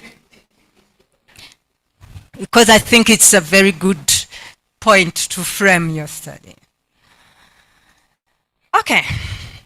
I expected, Pamela, I expected a deep analysis of what you mean by musicking in the book, but you did a very good job in the presentation. So I hope it has also made its way into the book. Yes. And I also wish to, because it didn't come out there for me, but it could be that because I'm not an expert in the field, how musicking is different from dance musicking. Yes, they are different. Musicking gives dominance to the musical event, while dance musicking articulates the interdependence. So because musicking looks at music as dominant, but dance musicking looks at dance and music as equally important. Thank you. Could it make its way? Okay. Right. Page 131 to 132. You give us a detailed description of a basic format of the Bakiga Kizino. I appreciated that very much. And then you conclude that the steady pattern maintained throughout the performance portrays Bakiga as a coordinated group of people, and you repeated it here, that can undertake collective tasks successfully. Can't that be said of the Bach Simba? Can't it be said of the Amagunju? Can't it be said of the Adumu? What unique insight is being given, perhaps about the origins, the music, the dance, and how it intersects with the culture of the people, the Bakiga? Maybe what I'm asking is, what in Bakiga culture and traditional beliefs influences this form? No, they did many things together. That is why I think that the Kizino dance musicking enables collectivity. But why can't it be, my question is, but you may think about it, you don't have to, can't it be said of the Bach Simba? Can't it be said of the Magunju? What you're saying about them, can't it be said? Rather, why don't you think about the unique insight that this gives that will not be said of the Bach Simba, that would not be said maybe distinctly of the Adumu, in terms of the cultural beliefs and in terms of the context, in terms of the music and the dance, and the things are there in the book, but you just need to think about them. Well, I am thinking about Frederick Bath and how he talks about the general things that everyone does, but how special, the specifics of each culture, how they do. Exactly. So, yes. So, so why don't you, Pam, why don't you make it clear there that it's not just, because it sounds very strange when you put it the way you put it. Okay. Yeah, I'm not even contesting your putting it down, but it just does sound like you're making a mundane observation that, and I'm like, but why is it there? Yes. So you need to explain, like Bach does. Bath, yes. Bath. Okay. Frederick Bath. Oh, yes. Bath. Okay, like Bath does. Why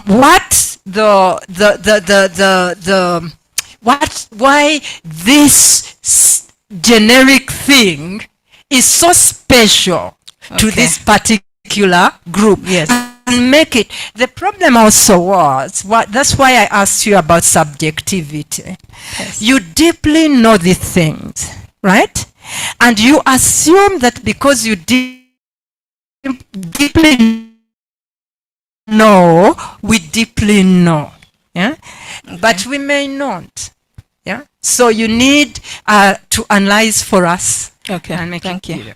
Okay, let's go on quickly to page 131 to 137, where your own personal conclusions on the structure and musical accompaniments of the Kizino dance-musicking, that you describe with evident, sorry, I wanted to say, what were your own personal conclusions on those? I'm going to page 137? 131 to 137. Okay. What were your own personal conclusions on the structure and musical accompaniment of the Kizino dance-musicking that you describe with such deep and close knowledge? For example, on page 136 to 137, in the last paragraph, you describe the introduction of the drum and the use of jerrycans. And my question is, what are the implications of these developments and why? And if you put them in the corner there at the end of the book, I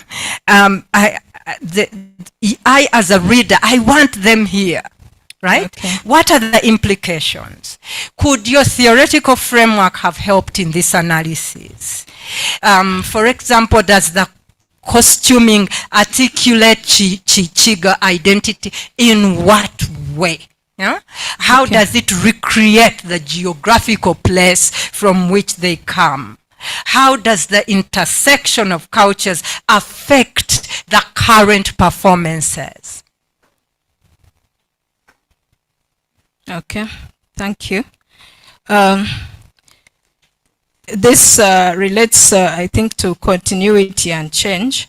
The changes that have happened in the accompaniment in such aspects of the dance musicking.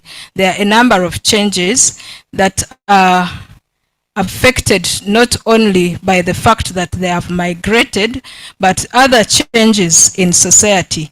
For example, they started accompanying Kizino with pots, and then they actually started with the costume, the shirt or costume, beating it to produce that sound, and then later went to the pot, and then the drum, and then now they can also beat the jerry cans. I discussed that these jerry cans, now they are the things that they use to serve alcohol or even the local brew. They are more accessible than pots, with changes in I don't want to use the word modernization, but with the different changes that have happened in the modern society. You can use the word modernization. Yes. Because okay. So those changes have influenced also the changes that are happening in Kizino dance music. So ideas of hybridity come in. Yeah. It's well, I don't know, but because if they're using jerry cans, yes, and they didn't use them before, and jerry cans are not original to the Bakiga, yes, unless you're going to tell me they are. They are not. Yeah, if they're not original to the Bakiga, yes, and they are being incorporated in this, where are these jerry cans coming from? Yes, they are used to serve alcohol, but where are they coming from? What are the implications of their coming into this whole space? What do they indicate? Even the pictures you put there, I could read certain things, right? So maybe, because in the interest of time and not tiring the audience, we may be enjoying ourselves. I could let you just think about that. Okay, thank you. Right. Okay, on page 160, you describe, and I may not pronounce it properly, you describe the Kizino Kachitari as Kachitari, as performed by S1 and S5 students at a welcome concert at Kavale SS. Then you go on to comment on that page that the slow movement of Kizino Kachitari strengthens the relationship between this dance and the cows. Pamela. And and this is because the cows move slowly. The cows, this is because the cows move slowly. Views from the cattle keepers I interacted with, I'm quoting what she said, I interacted with, emphasize that when one rushes cattle, they fail to produce sufficient milk. By participating in the Kizino Kachitari, the Bakiga demonstrated that they're not only crop farmers as commonly depicted, but also cattle keepers. But my question is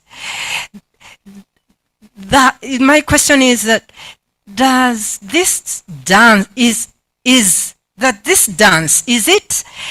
this dance now, which is now at a welcome party of school students, how does it keep its relevance? How are all the students that are performing this dance Bakiga, are they herding cows in that moment of performance? Are they herd, because you are saying the cows have an interaction, are the students herding cows in that moment of performance? What is the connection between the performance on stage and the lived experience of the people? Could your theoretical framework have helped you here?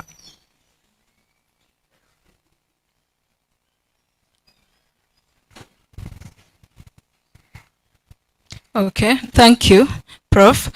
Yes, the connection maybe is what I need to articulate there, connecting what the students are doing with the cows. Yes, yes, there is, they are trying to articulate, of course, an identity that is probably fading from the society, since these children are always in schools and not doing these activities. But by bringing it on stage, it is a way that the new contexts are helping the Bakiga to continue articulating their identities. But I will add it in the because now you're the talking link about reenactment. Yes, restored behavior, yes. You know, so it sounds very strange when you say that the slow movement of Kizino strengthens the relationship between this dance and the cows. I know that cattle keepers talk to their cows, but now this is carrying it a bit too far. Prof, maybe I think we are let's not reading go from there. different angles. Maybe you changed what you said here. Maybe you changed it. Okay. Did you? Did you change it? Yes, I've made some adjustments. Okay, because this is how I read it. Okay. And it's even in quotation marks. Oh, Yeah, okay. I think I changed some things. Thank you. Okay. Right. Page 161. You do a description of Kizino Chomemuriko. It was very interesting. I am going to go and practice until I can say the word well, because it's really fascinating, Pamela. What the genres that you put down for us who didn't know. It may be for you, you may be business as usual. For me, I was like, goodness, this is really intense. Okay, so but then you say, likewise, he says, I think it was in an interview, likewise he says that Kizino Memoriko involves dancing playfully when one is happy after being satisfied. This satisfaction may stem from having had a good harvest and the ability to bear children. Why would these two activities be compared? Are there aspects in the culture which make you treat these two at the same level? How do they fit into the dance negotiation of ethnic identity? Thank you for that question, Prof.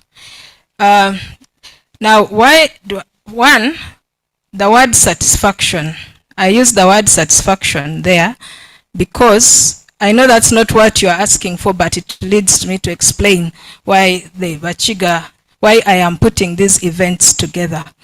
The Bakiga, when they say they are satisfied, you don't say that a Mukiga is drunk. You say that he or she is satisfied. So the satisfaction would come from either a good harvest or ability to bear children. Because children among the Bakiga are a great resource. I can think like in any other culture. Many times they had interclan wars, and these interclan wars required manpower. So when someone had children, they celebrated that birth by drinking until they get satisfied, and it is that point of satisfaction where usually Kizino dance musicking happens. So maybe you explain Yeah, so that it's clear that children and a good harvest are not, bearing children and a good harvest are not the same thing, especially because we are in the 21st century and gender issues and all those things may crowd someone's understanding of what you're saying. Okay, thank you.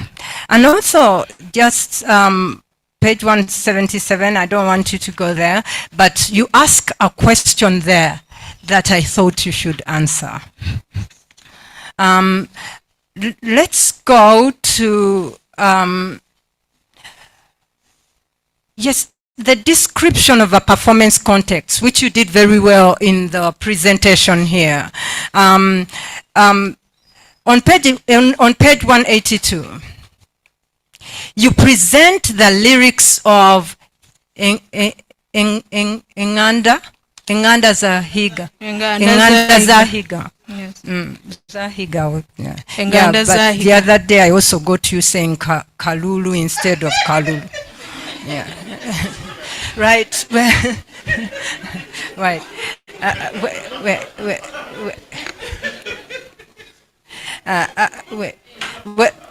So you present the lyrics of that form as if you are a literary or linguistic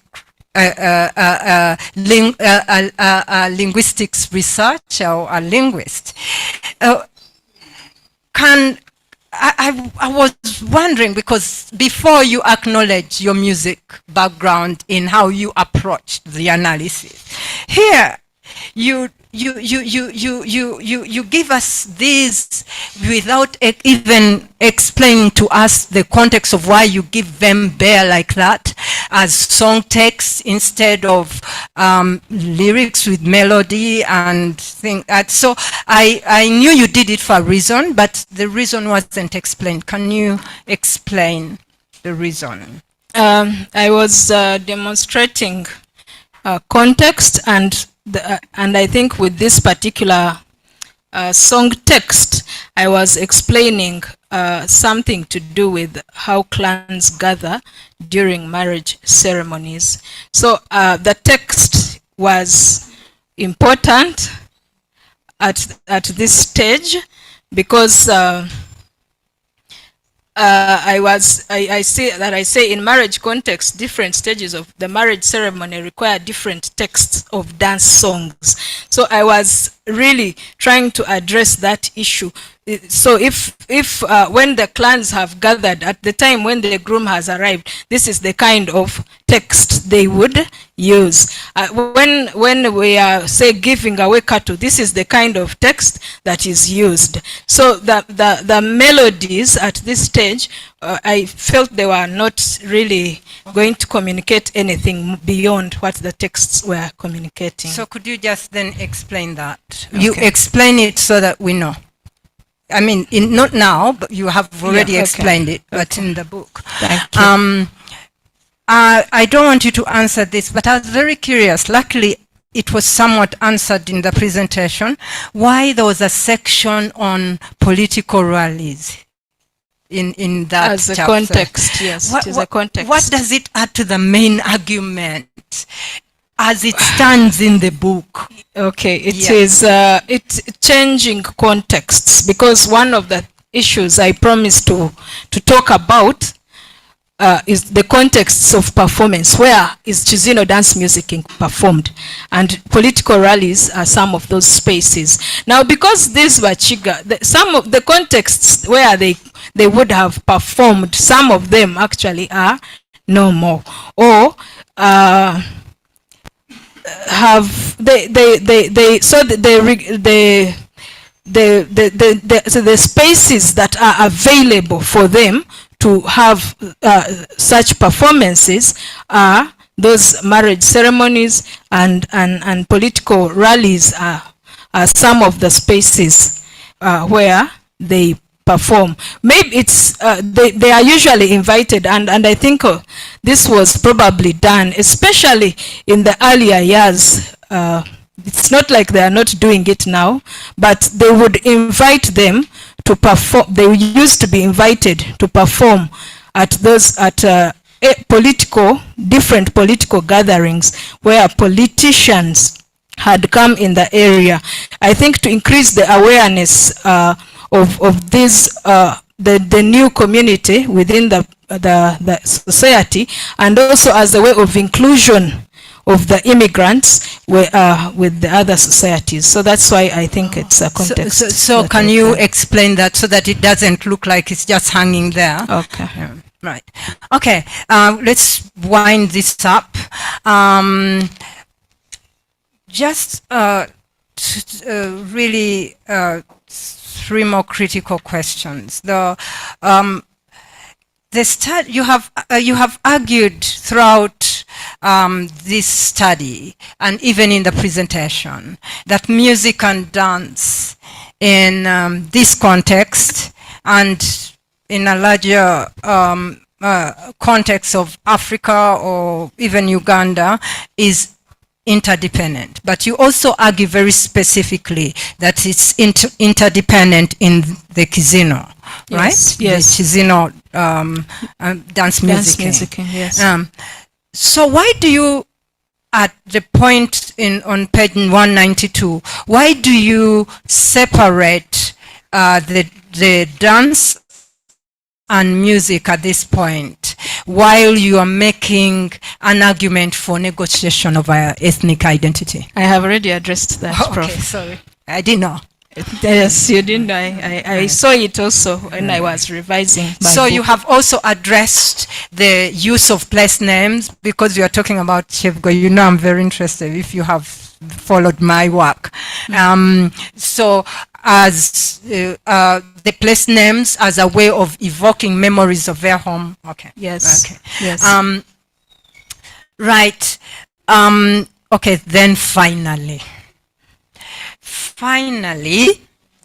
I think you carry out an in-depth and insightful description and analysis of the different subgenres, as I've already said, right? I've said it again and again, or at least I felt it if I haven't said it, especially in chapter 5. And in my view, you show the different, without telling us, maybe you should. You show the different transitions through space, through place, through institutions like the church and the school. You know, you name Kabale, you name Rubirizi, and also, very importantly for me, through time. You did it extremely well, but you always want us to guess that that's what you're doing. I know that you may be a firm believer in community participation, but in issues of performance in which you are involved in, you cannot always leave the other party on their own. Issues of involvement. So you have to help us analyze these things and help us show, and help us, you show and help us be able to grasp what you are saying.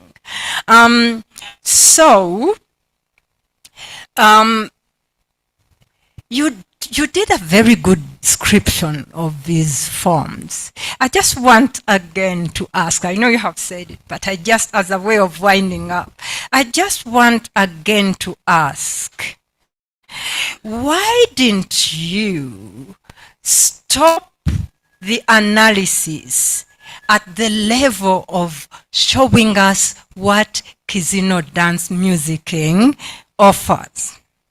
And you brought in the level of ethnic negotiation, ethnic identity negotiation, sorry. What did you want to demonstrate? Thank you, Prof. That's a very good question. Now, the idea of ethnic identity negotiation was very important for me to engage with in this study, because it shows how coexistence is happening in immigrant contexts. When people leave their home and resettle in a new place, how do they manage to settle in the community?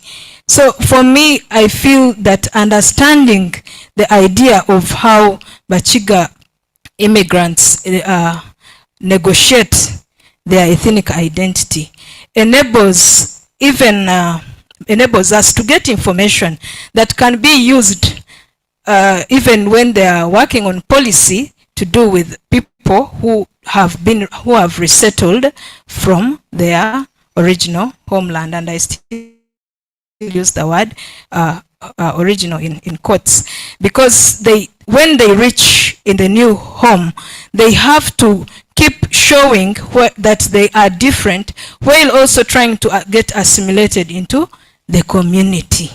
So that positions them in a place where they are negotiating who they are all the time. Thank you.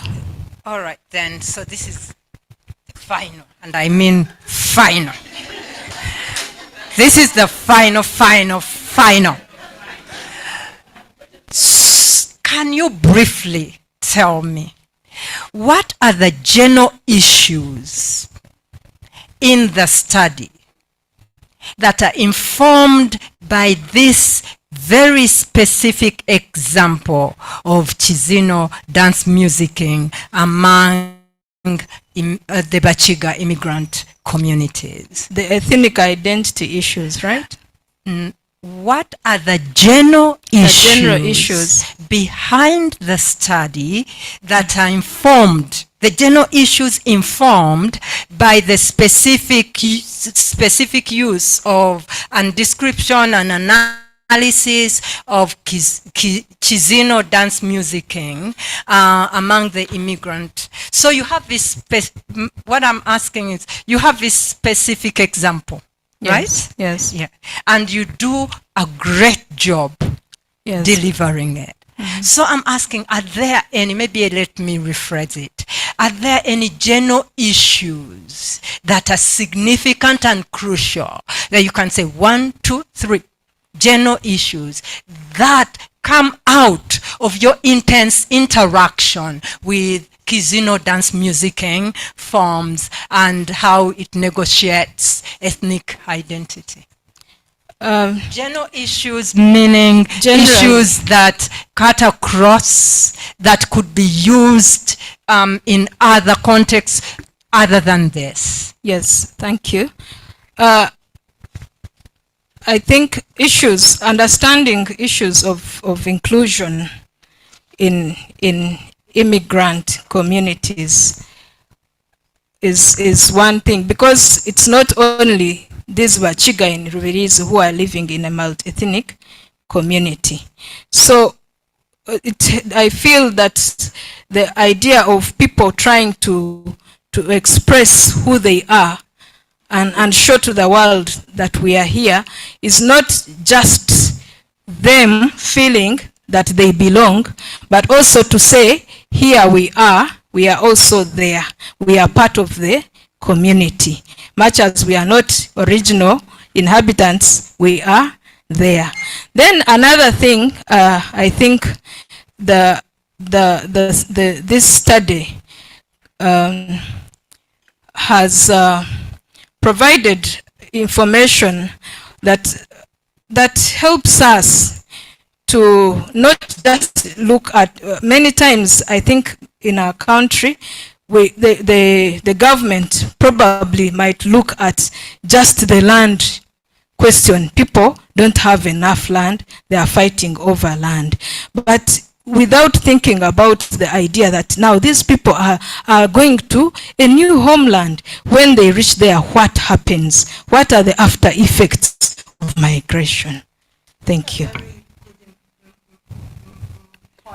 I thought you were going to tell me another one, but you seem to have stopped. But that's a very good, that's a very good, important point, especially as Louis, I don't know if she's here, is Katushabe doing something on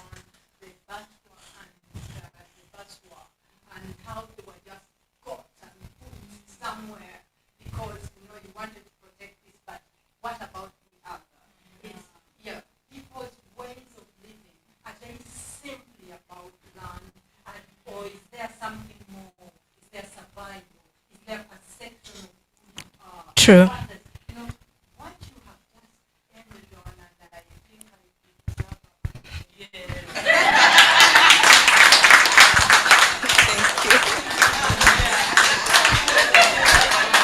Thank you. Just ended on is a very crucial issue in terms of locating this study in a larger picture. Thank you. Showing us that yes, we have this crisis, but look, there are these other issues, that this is multi-layered. It is not a simple ethnic study. It is a study from a position of knowledge to give insight and to open windows for other people to see and maybe interact, connect, and be able to survive. Yes.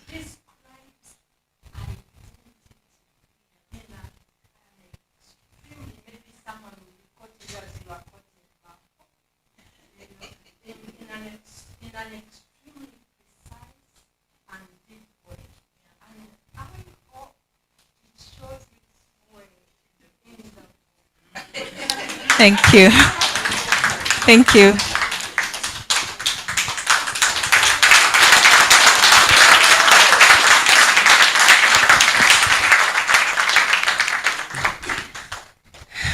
Wow. I have no words. But thank you very much, Professor Susan Kiguli, for that very engaging discussion with Pamela. I think I'll come to you and learn how to be an opponent. And I think many of us that have been opponents before, there's a lot to learn from that. Pamela, you're very lucky to have had such a great independent reader of your work. Thank you very much. So, yeah, the clock is still ticking. And I would now like to come to the panelists. Pamela, do you want to sit a little bit? Or you can do a chevugo and just keep going? I'll sit. You'll sit, okay. All right, so I will have Dr. Lawrence Branco Sekalega come first. And after him, Dr. Eve Nabulia. I will announce the rest as and when they come. Thank you.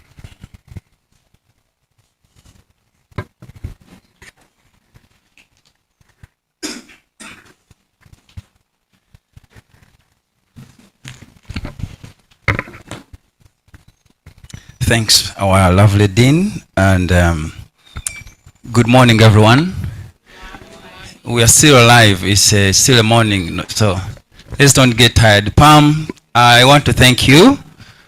I got an opportunity to read your work, and these are great insights. I want to applaud you. Thank you. Thank you. Yeah.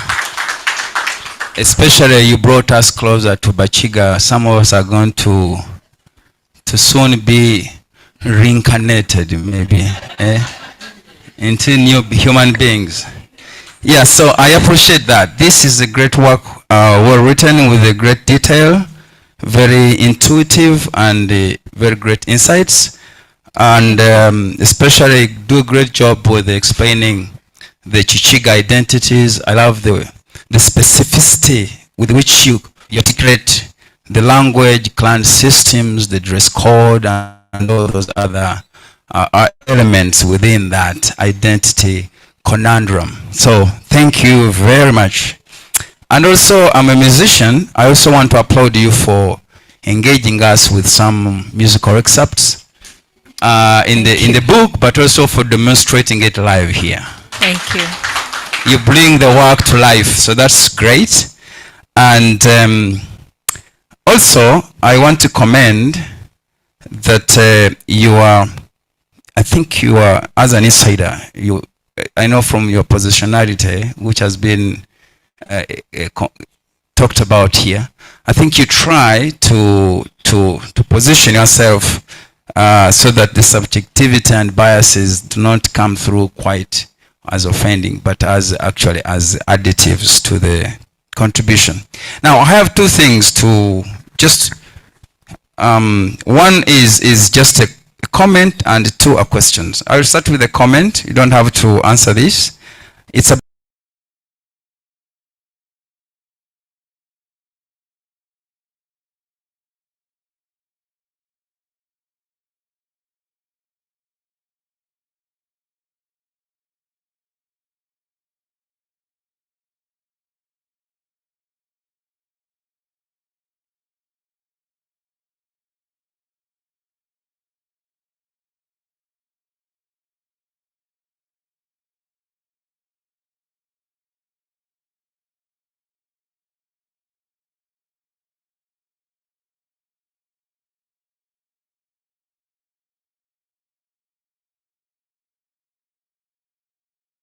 you don't have to answer this because you're already actually alluded to that. But if it's innovation, the question is at what level and adaptability can we see this more if it's an innovation, another new way of engaging music in Kizino, accident or something that was accessible and they used it a one-off. So, but if it's innovation, it might be interesting to continue that conversation in your book. And maybe it's not just the jerrycan. There could be other artifacts that have been probably adopted in this discourse. Now, questions. Number one. This is to do with the interdisciplinary relevancy. And I'm just tapping into your intellectual versatility about how your work bridges these multiple fields you're engaging. I love the fact that this topic actually draws on music, dance, anthropology, musicology, and identity theory. That's great. Just help me just briefly to share with me the challenges you encountered when you were to balance these disciplinary perspectives. Because there are many, and in such a good text, would love to know. I'm sure there could be some challenges you encountered. So maybe just a quick take on that. Thank you, Dr. Branco. One of the challenges actually was to settle on one theory, on the theories. The choice of theories was quite challenging, especially the identity theory. There was primordialism, instrumentalism, constructivism, essentialism. I read books in ethnomusicology and outside ethnomusicology, and those were there. And so I was there for a while. And then as I read on and engaged with literature and engaged with the work, that's when I settled on the idea of creating and maintaining boundaries as Martin Stokes advances. So it was challenging to stand in one position, but yes, that's the current status. Yeah, as I would imagine. And maybe making a mention of that, because another person like me would have a thinking that, oh, this is a multi-dimensional perspective topic. And I imagine someone else would want to have a glimpse of how you went through that. Maybe making a statement in your book and acknowledging that actually, given the magnitude and the nature of this topic, it might call for the different set of eyes and approaches. But for the purpose of this study, so you acknowledge those challenges and then say, well, for the purpose of the study, I'm concentrating on these lenses because of ABCD. That would help the reader to really appreciate that you know the challenge, but also you make an informed decision. The last one, and this is about the original contribution. Using, yes, dance and music, but in the original homeland. So in the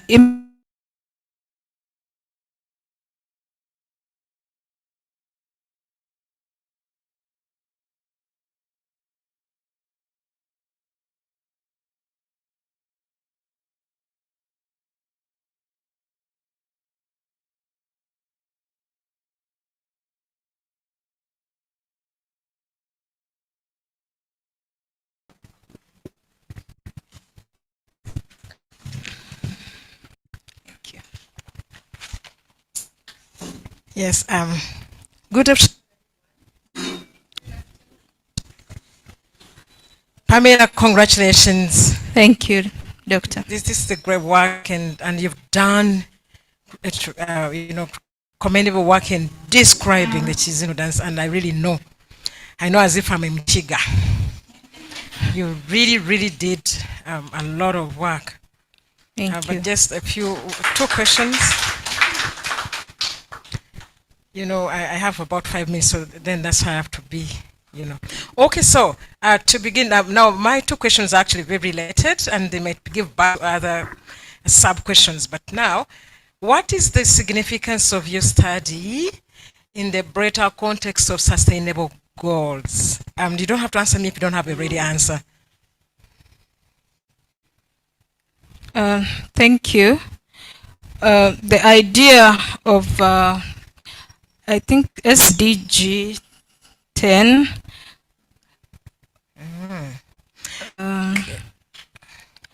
Okay, it's okay. You can think about it because yes, when I read your title, yes.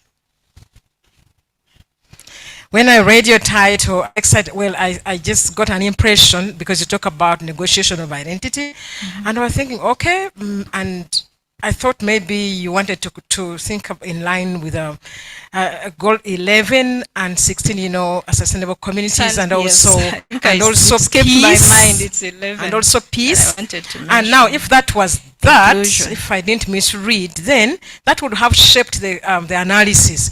Because one, that made me ask, because I assumed that, depending on your title, then I had this question at the back of my mind all the time, that what are those main challenges that are encumbrances to ethnic identity, that the Bakiga have to go through so that they have to reassert their ethnic identity.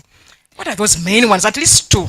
Yes, there's the challenge of change of language because of interaction with the Banyankole, especially as a dominant subgroup in the area. The Ruchiga language is challenged. Then the challenge of intermarriage that has resulted from them living in the same area as other ethnic groups. They intermarry, and then certain things about them keep changing. So I think it's a challenge to the question of negotiation. What the materials they need to be using to negotiate are now compromised. Materials and culture, and values and... Yes, the cultural aspects that they need to use to negotiate their identity become challenged because of such things like intermarriage. Because if the woman marries in the Banyankole culture, then she has to adopt to the other culture.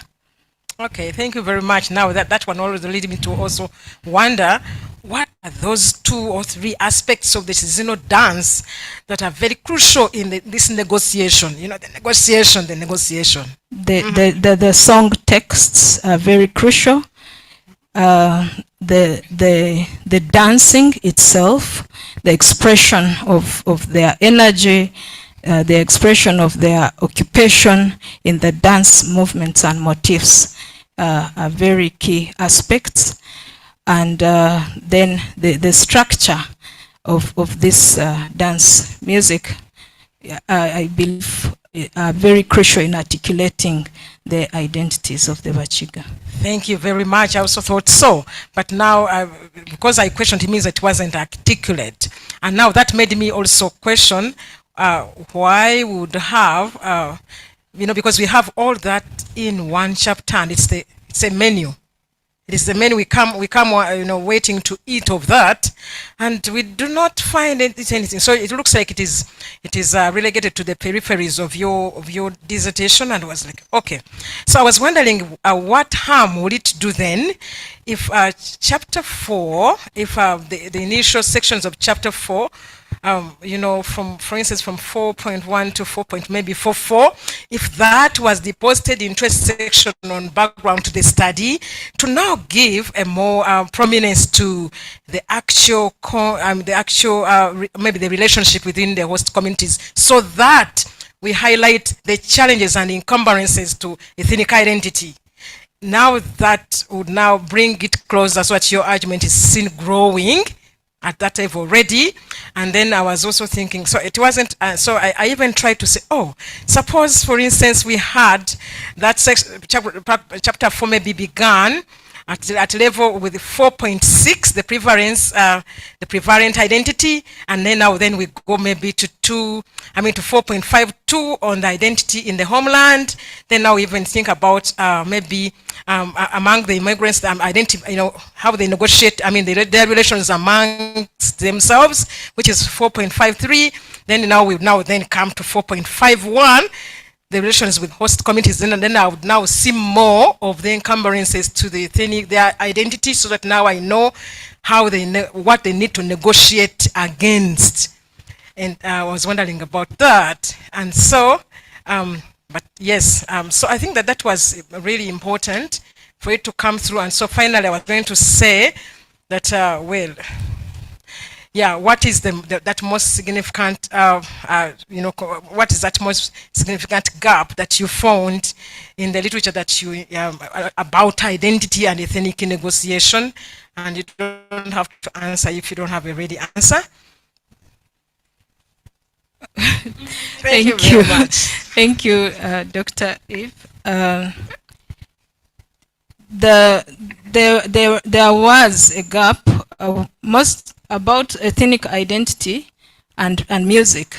I found that much of the data has been done, and like I mentioned earlier, in communities where among dominant communities, dominant cultures, and with the dance music practices have been talked about, but within dominant communities. But the communities that have left and gone to interact with other ethnic groups have not had much.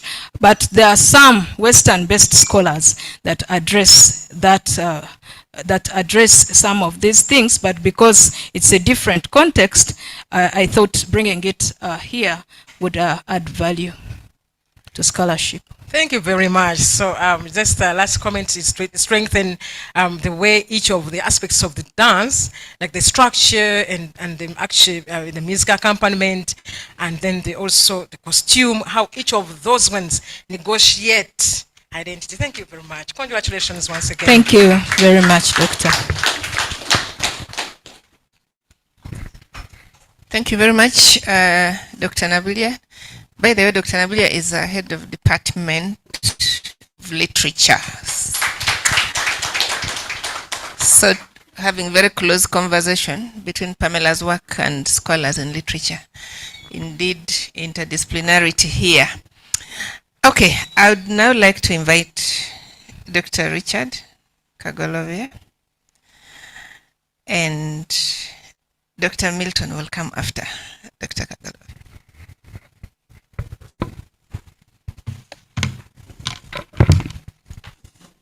Good afternoon, ladies and gentlemen.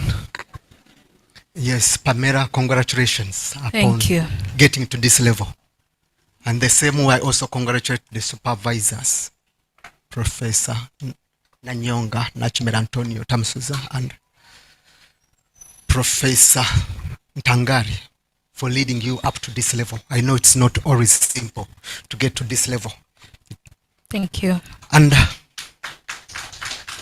as your academic body, whose chief academic body, chat body, said, I also want to echo to say that your work contributes a lot to the performing arts and cultural studies. Thank you. They say that every day is a classroom, every experience a lesson, and every new person you meet a teacher. Today you have taught me the different forms or genres of Kizino, because all along at the department, I thought maybe Kizino was just one, but today I've learned there are different versions of what we call Kizino. So I think your study will contribute a lot to our department and to our students to understand the different contexts of Kizino. Thank you very much for that. Thank you. Going back to your title, maybe the question, observations and maybe, and a question or two. Going back to your title, I find that there are particular concepts which are central to your study. And one of them is ethnicity. So if I may ask, if you are to go back to Rubirizi to define ethnicity to those people who do not maybe see many blackboards, what is ethnicity? The sense of belonging to a group of people, which is usually articulated through the speaking of a common language, having a common dress code, the dance and music culture. That's how I look at ethnicity. Okay. So I thought maybe you needed to clarify more on the concept of ethnicity. Because when I was studying some aspects of culture, there's what they call culture universals and culture specifics. For example, if I'm to give examples of culture universals, they say all communities, all human beings marry, all human beings die, all human beings eat, and all human beings maybe sing. So those are the general concepts of the cultural universals. Then there's also a concept which they call culture specifics. Then I was wondering, in terms of a theoretical framework, why didn't you use the post-colonial theory? Did you think about it? I thought about it, but I didn't really engage with it. I thought the theory of identity negotiation was very close to my work using music and dance. Yes, post-colonial theory, I think because of the colonial influences and what, I make mention of the colonial, if I acknowledge that colonialism has an impact. Influencing that, yes, change and continuities. But I felt for this study, it was very important for me to articulate the idea of negotiation, which True, is but they're also negotiating colonial forces, which is articulated in the theory that Martin Stokes uses, that I adopt from Martin Stokes. Okay, for me the way I interpreted it. And also, okay, you can first. The way I interpreted it, when you point out this, what precipitated their movement? There was a colonial what? Factor. Yes. Is that clear? There was also an element of religion and also the school system, both in Kabare and where they went. Yes. And if you talk about negotiation, they're not only negotiating ethnic issues, but you're also negotiating socio-political issues. So that's why I thought maybe you need to think about what? The post-colonial theory, and if it works through your work. Otherwise, I thank you very much for your work. Thank you. Quite engaging, and I thank the academic body for her engaging work, and I wish you all the best. Thank you.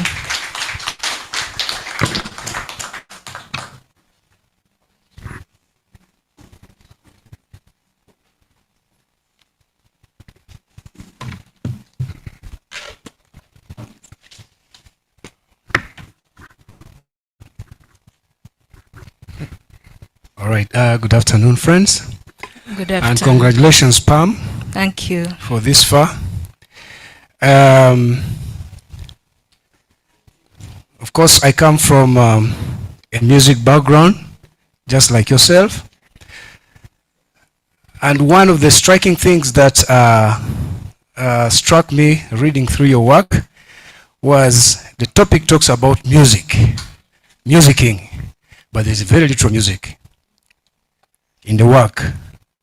if the music that you have presented here in your presentation appears in your text, then know that the musicians will enjoy your work a lot more. And for instance, if you precisely you have only 3 musical excerpts. Although you have some text that you refer to as music, I don't think in your understanding of music definition, those will pass. The poems, those might be more into literature, but if we want to represent them in musical terms, probably you may need to add a little more description in terms of notation. Now, I go to 156, page 156, where you have figure 20, rhythm of Kizino Chaka Chitare. Page? Page 156. Because all through you talk about the interconnectedness between rhythm and music and dance of your concepts. And this one gives us a very good rhythm of Kizino Chaka Chitare. And the rhythm is ta, ta, ta, ta, ta, ta, ta, ta, ta, ta. That's a very good rhythm for clapping. Why don't you juxtapose it with the dance rhythm that corresponds with that movement? Because on the on 2 pages later, you refer to it. You refer to it and you say both men and women jump and land with both feet, then alternate between their left and right feet. Now, yeah, that description is not very clear. We want, like, if someone is reading, maybe from Japan, reads this, they will clap, but they will also dance a Kizino. But how are you helping a Japanese dance in this case? Thank you, Dr. Milton. That's a very good question.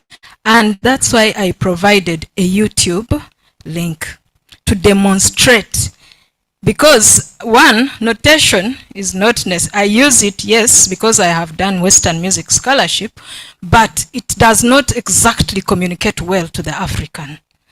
And I'm not only writing for Japanese, but Japanese can also watch this video and learn the motifs and movements. Thank you. Thank you. Well, yeah, YouTube is just one area, because what if there's no internet and someone has your text? You're leaving your work to those limitations. Now, my second and last observation. Did you consider making reference to the African American music traditions and how they represent their cultural practices in negotiating their identity?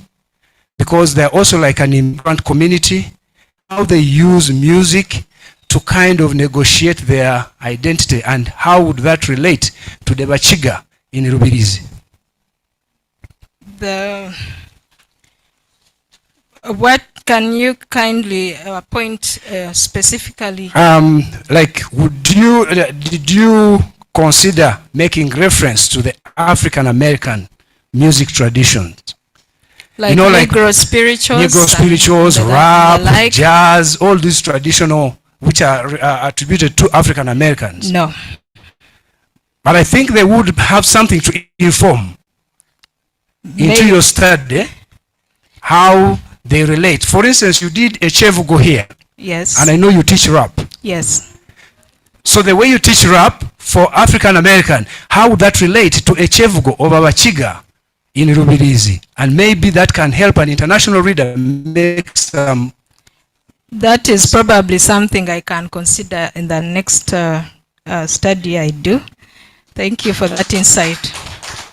Thank you. These are just simple observations. I think when I read through, you make references in the present tense.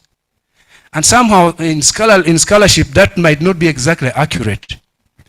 If I wrote something 2 years ago, today I might be saying different. So if you say Milton says, probably I said then and now I have changed my mind. So it's better to say that I wrote, Milton said, That's why you'll find that maybe the same work might have two different editions. So if you are to be safe, just make it in the past and say he said, and that will be taken it as that. Then block quotes should be single spaced because they take quite a lot of space. So block quotes, then song texts like excerpts that you make sure that they are single spaced. And very, very lastly, on that page where you made a reference to page 20, you said figure 20 above. But when you look above, figure 20 is actually 2 pages behind. Yes, isn't that above? No. When you say figure 20 above, I look at page, on the top of page? page 158.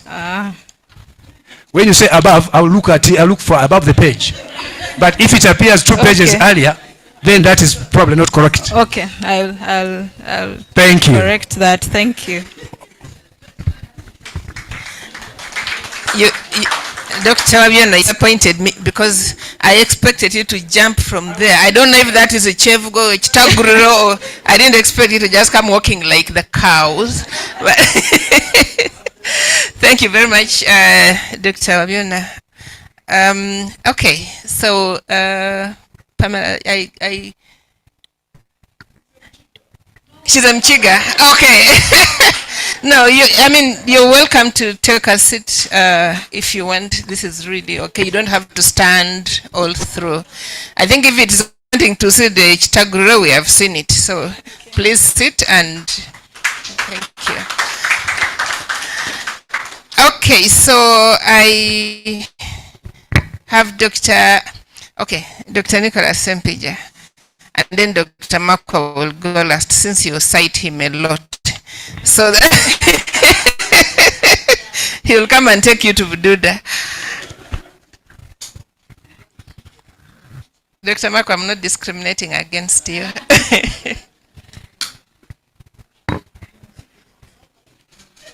Thank you very much, our Dean, and congratulations to Pamela for making it this far. I think it's been quite a journey.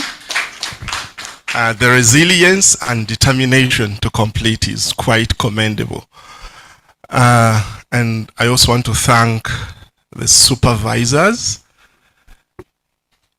Professor Nannyonga-Tamusuza, Nakimera, Antonia, Sylvia, yes, and Associate Professor Mirembe Ntangaare. Yeah, and in a special way, I also recognize your mentor and our mentor, Professor Nannyonga-Tamusuza, in the house right now. Yeah, he played a very big role, and I know he has a very big interest in what is going on right now. So thank you very much, Professor Justinian. Yeah, like all the colleagues on the panel have mentioned, your work is really good and portrays the genius you have been throughout these years, and it rightly contributes, uniquely contributes to the fields of music and dance, particularly ethnomusicology. So thank you very much for the wise choice of your work. Thank you. Yeah. And I'll be the briefest, I think, since I've written down most of my comments. And my first question will be drawn from the opponent, and I'm not afraid to call the opponent. Professor Susan Kiguli has done a marvelous job. Thank you very much, Professor. We really appreciate that. As an ethnomusicologist, looking forward to another ethnomusicologist coming in a few hours to make it 4. Yeah, I'm interested in your choice of theory, following up on what Professor Susan Kiguli mentioned. Your concept of dance-musicking emerges from Christopher Small's musicking, and My first question is, how do you understand musicking? How do you want to explain musicking to us? Yeah. Thank you, Dr. Nicholas, for that question. Musicking is all the activities that are involved with the musical event. And the musicking only focuses on the musical event and gives prominence or dominance to music. It relates, the activities like composing, listening, even dancing to the music is part of the definition of musicking. But it does not take care of the equal influence of dance on music in African contexts. Many African contexts. When I jumped here, when I was demonstrating, it is part of music, yet I am dancing. The sound that I am producing with the dancing. When I am clapping, it is part of dancing and musicking at the same time. So the idea that I'm using the interdependence theory, and interdependence is very crucial because even the word Kizino means song and dance and music. So that is why I thought dance musicking was very close to my work and was addressing what I wanted to address. Thank you. Good, thank you. So, when we talk musicking from Christopher Small, there is this strand and what we call inclusive participation, where I can quote Christopher Small saying that anyone taking part in any capacity is musicking, whether they are playing an instrument, singing, composing, dancing, or even working behind the scenes as a roadie or a cleaner. That's what Christopher Small says. And if you go ahead to look at how he delves into what we term as musicking, there is proper accountability of dancing. So, could you in your work clearly articulate what exactly, I know you've talked about the African nature, but what particular strand, since as Milton has mentioned, there is no any dance transcription, yet your work is dance musicking. We don't see any Laban notation there, and hence the need to justify why you went for an interdependence theory that accounts for both music and dance. We would be interested in seeing how this dance works in dialogue, okay? And most importantly, we are taking it for granted that when you dance, you communicate. How does communication happen in this context? It is the dance, the sound, of course, from either the dancing or the music does not necessarily communicate. It is the meanings we attach to these sounds, to these actions that actually communicate. Thank you. Very good. I hope, like the opponent, that has made its way into your work, because it's very important. And I found that we took it for granted that communication happens automatically. So thank you very much for that. Now, Kizino is not restricted to Rubirizi. Mentioned that it has happened in Kabare before. Yes. Are there any variations between Kizino performed in Rubirizi and Kabare? Yes and no. In Rubirizi, they usually perform a Kizino, Kizino. It is the most common, although other dance genres are also performed as a way of recalling where they come from. However, all the dance genres that I've mentioned are on stage, especially in schools. Although in the communities also, it is common to find a Kizino, Chechizino, that is the most common kind of Kizino dance musicking genres. But they say that immigrants tend to want to do things exactly as they at home, and they tend to protect what they know about, like I feel immigrants try to protect what they know about the performance context of, say, instruments in Zitha. So in trying to protect that, you find that it is not usually elsewhere, maybe in clan gathering. I feel they have a lot of authority on all these things, and as a way of also keeping them alive, they have brought them to the public space. However, during one of my interviews, there's a troop leader who is also a trainer in different schools. He told me that these dance genres made their way to the public space because of participating in school festivals. Now, in the people in Rubirizi did not even have many schools to be able to even participate in school festivals as an immigrant community.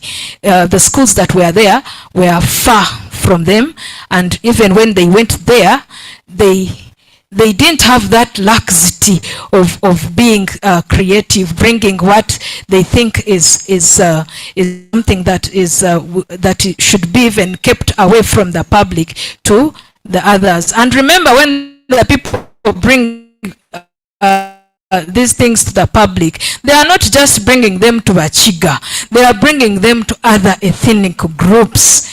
So that is what I think about that. Good. You are talking exactly what I wanted you to say, and about music and migration. It's not about mere change of the place. It's much more, and I think there is a needs to occupy in your work, because we're talking about this migration and taking it for granted, looking at the music, thinking it's replicated. It undergoes a lot which is not critically analyzed in this work. Yeah, for the sake of time, I think I won't go ahead with this, but I will just emphasize actually another very important thing that the opponent has mentioned, and that is the theory in dialogue with your work. That is something we really want to see. We want to see you analyze this work critically as PhD, and bringing the dance musicking in dialogue with the texts and the theory. Thank you very much.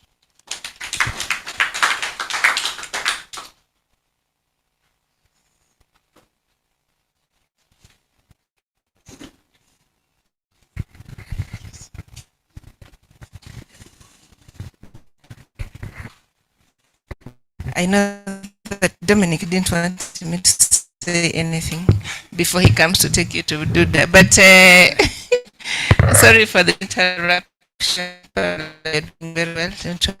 I just wanted to the presence. See, in spite of her busy schedule, she makes time to come to all our defenses here. Principal, we are grateful. We don't take that for granted. Yeah, thank you so much, the Dean. And I also want to take this chance to thank Pamela Mbabazi so much. Thank you. You have done very great work. I have read some of it. Before reading the big book, I have read a number of drafts, and I really appreciate what you have done. I want also to thank the supervisors. They have worked very, very hard to reach this level. I thought Professor Nabutanye is around and Dr. Mugumya. The Henkel people, I really want to take this chance to thank them. Someone should go and tell them that he said it. They did a very good thing to give Pamela and Lillian the scholarships. That decision was really very, very good. So on the behalf of the Department of Performing Arts and Film, I want to thank them so much. Lastly, I want to thank Professor Tamusuza, Justinian, Professor Sylvia, Antonia, Nakimera, Nannyonga-Tamusuza, and also Professor Susan Kiguli. I was actually mentioning to Professor Kiguli that, Professor, you have really seen us grow. Hey, I remember learning the concept of poetics from Professor Susan Kiguli when we were with Pamela for the masters. So for us to reach this far, I think we really need to thank these people.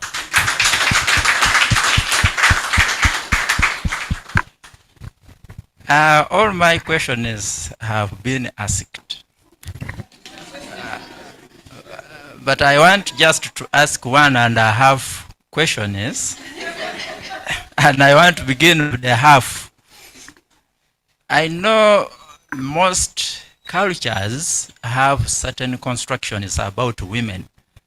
How did your identity as a woman really affect your field work in Rubirizi and Ntangaare? Thank you very much, Doctor, for that question. I feel that my identity as a woman did not affect much of the study because of the way Bakiga look at women. Bakiga appreciate that women can be powerful. Yes. And when there's a clan called Karobwa. That clan is named after a woman. Karobwa was a woman who helped the men when they were fighting a war, and the clan was named after a woman. So being a woman was really not an issue in both in Kabale and Rubirizi. Thank you. Okay, thank you so much. When I was reading the document, I also thought you needed to give some more descriptions or discussions about that those issues of your positionality, because somehow you talk about them, especially during the oral presentation, but you don't give a lot of details, enough details.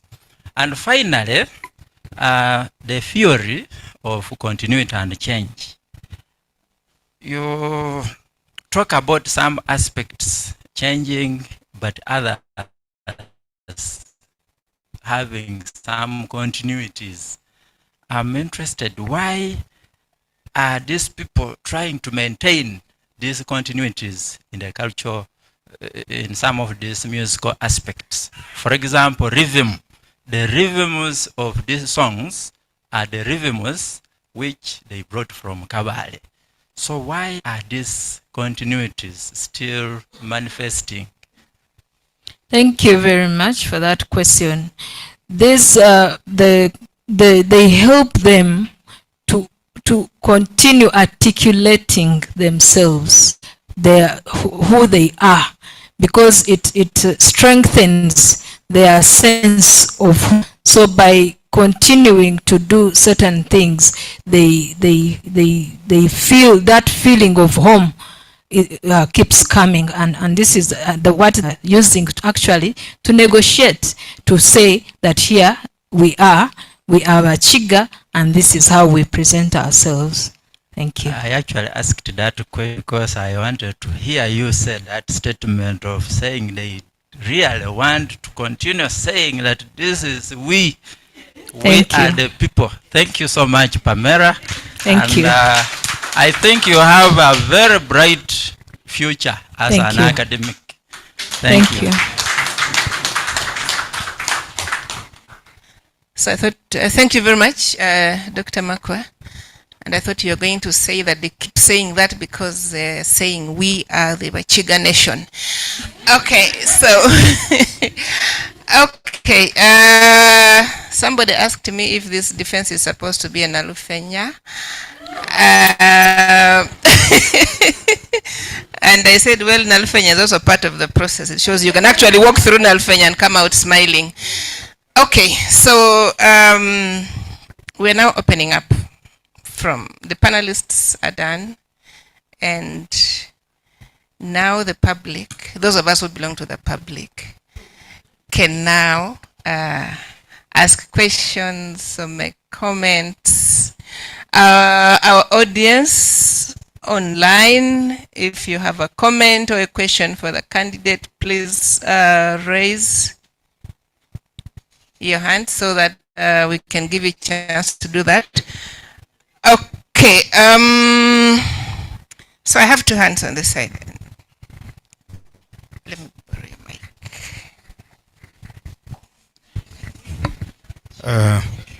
Thank you. Congratulations, Pamela. I came in here determined not to ask a question. But there are some questions, if you don't ask, they don't forgive the silence. So, like my brother, Dr. Makwa, will ask 1.5 questions. The half question is this. Do you think the post-colonial theory is dispensable without explanation? You don't have to answer me in terms of your work. Then the second question is this. Now the full question. I heard you a number of times say, I'll consider this, or I'll consider that, which is fair enough. But if I ask you a question about what I would have wanted you to write, rather than a question about what you wrote, will you still consider it?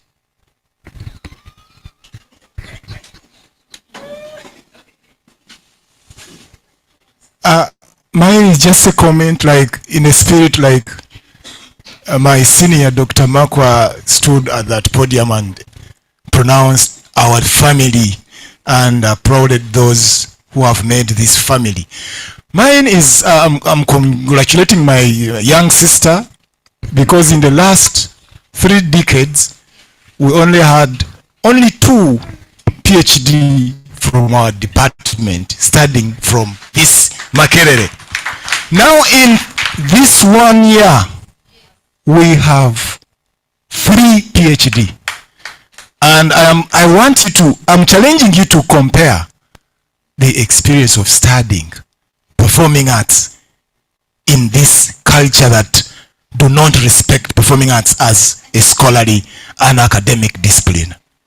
So just in 1 year, we have 3 PhDs that are about to happen. Congratulations, my dear young sister. Okay. Thank you very much. And congratulations this far, my sister, Muchiga like me. I think now people, you know now where we come from the people of the mountain. I didn't know. But anyway, just a quick issue here. Pamela, where you mentioned, when we were giving the categories, you talked about Kizina, Kizino. That one sounded a bit repetitive for me. What do you mean Kizina, Kizino? As a dance, Kizino, Kizina, this is how you put it. What does that mean? Yeah. What is that supposed to mean in the context of the construction of the word Kizino, Kizina? What does it really mean? It sounds a bit repetitive. 2, when you talked about the enanga, the trough, you said it is played only by men. is that part of the Chiga culture? And has it got some gender implications? Why are women, for example, discriminated from playing that enanga? Then lastly, when you talk about the original homeland, you said everywhere you have used that expression, you have put it in quotes. I'm just quoting you also here. Now, I'm asking myself why. Are you kind of saying that Kigezi region is not our homeland as Bakiga? Or are you referring to now where we came from, the cradle land, the Congo? I even read sometimes Nigeria, that side. Now, can we now construct ourselves and say Kigezi is our homeland without even quotes? Okay, we have some questions on the screen, and these questions are from Professor DiPio. And Pamela, so the question is, how has Kizino dance musicking changed over time as the Bakiga mixed with other communities? What came into and what went out of Kizino dance music? So that sort of, I think the mixing, the hybridity, what exactly happens there? And then the other one is, how are the Bakiga received in the new communities where they have settled? You seem to present them as dominant. Were there conflicts, for instance?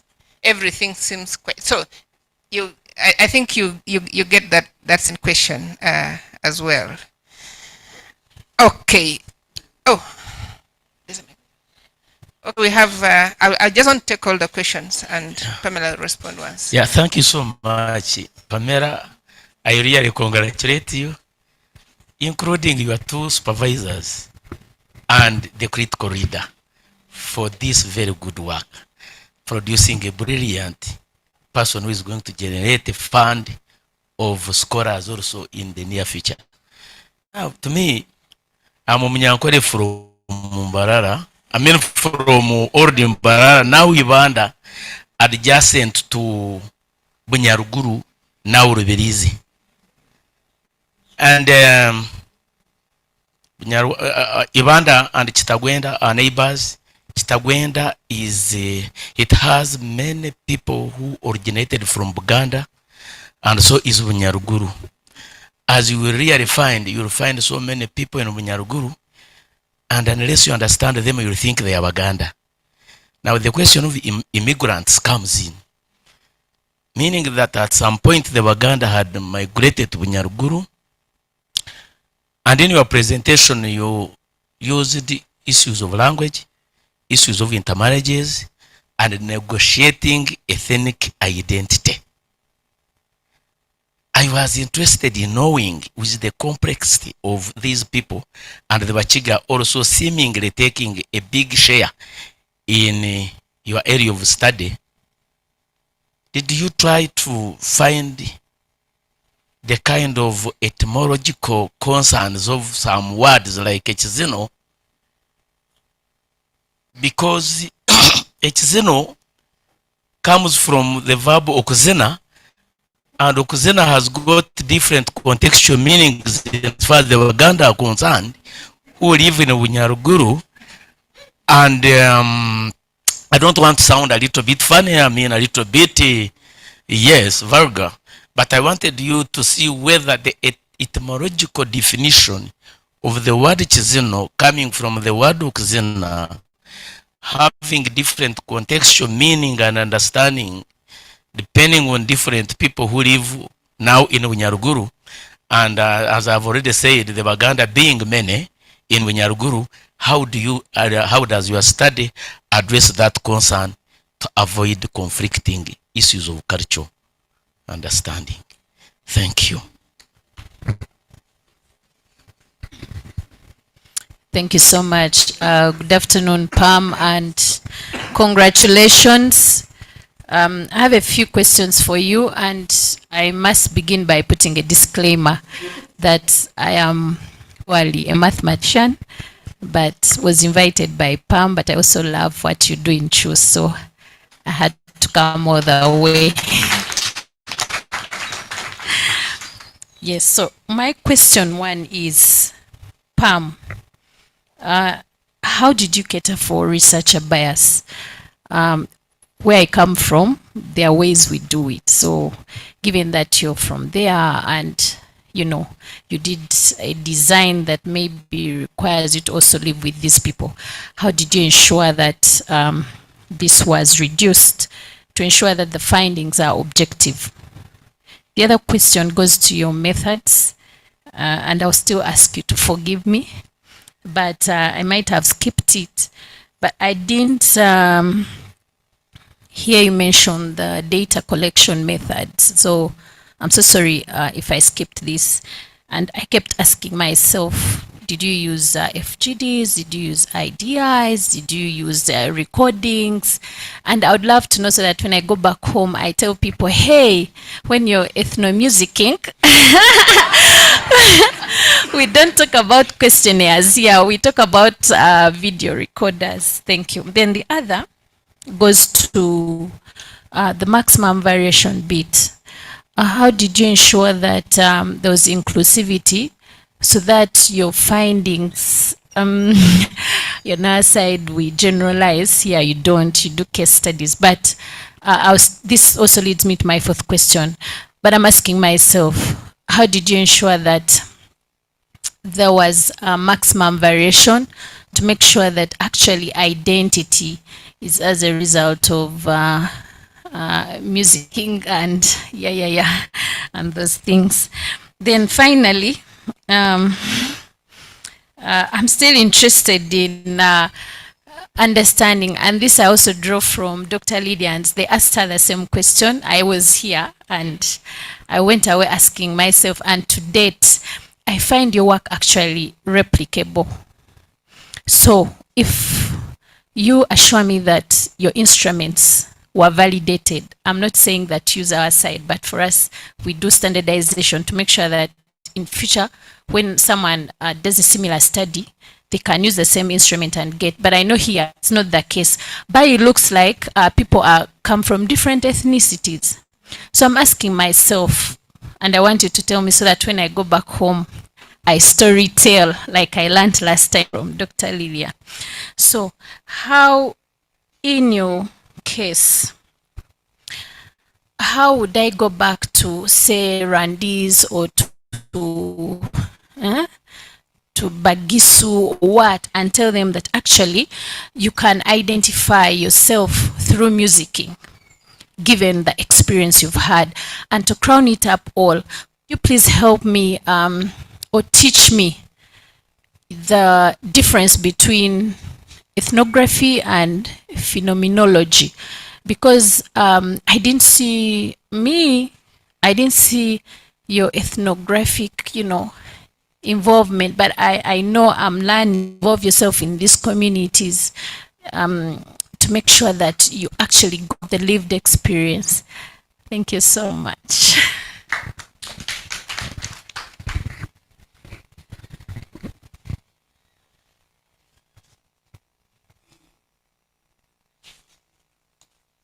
Thank you very much for these questions.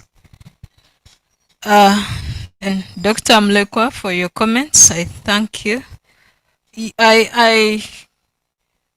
If you want me to do what I have not done, I will not do it, because I have done my work, but there are some ideas that are important that you definitely take in and engage with your work. Thank you. And then Dr. Chris, you asked about Kizino Kizino, the dance of the dance song. These words actually came from the research participants themselves. They are not my own creations. They came from the research participants. That's how they refer to Kizino.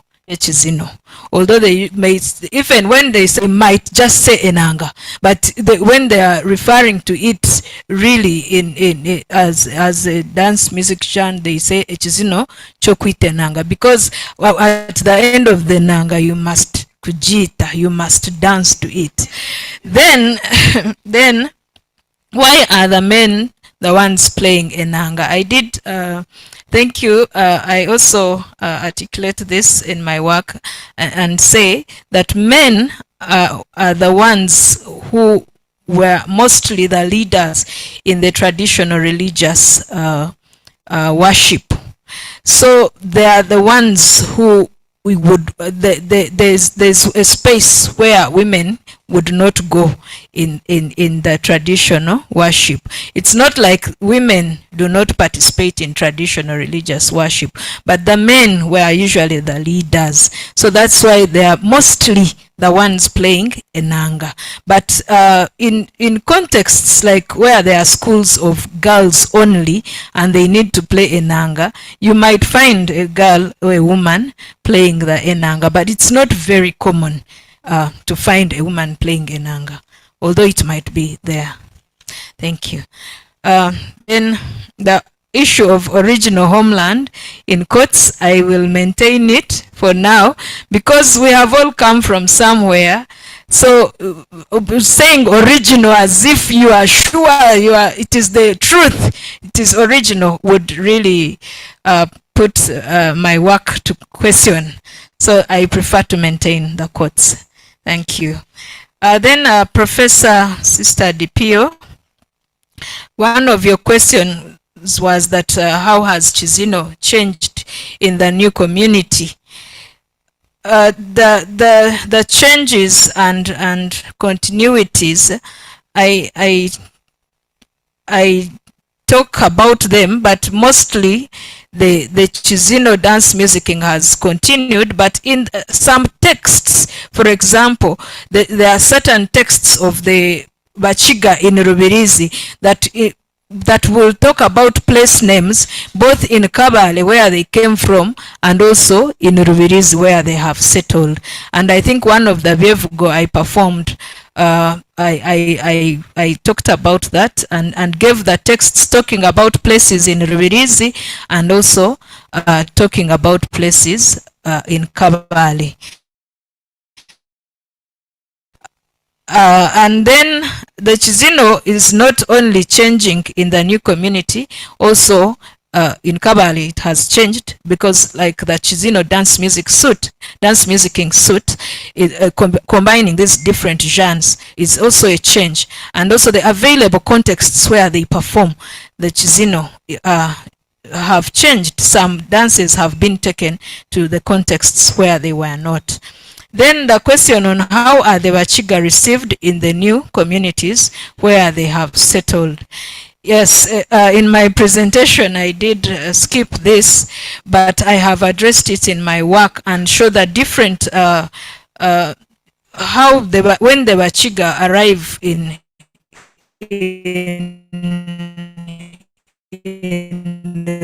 Rubirizi, how they are looked at as just laborers, people to provide labor on the farms, and others actually look at them as strong people, because Bakiga say they came with a hunger for land.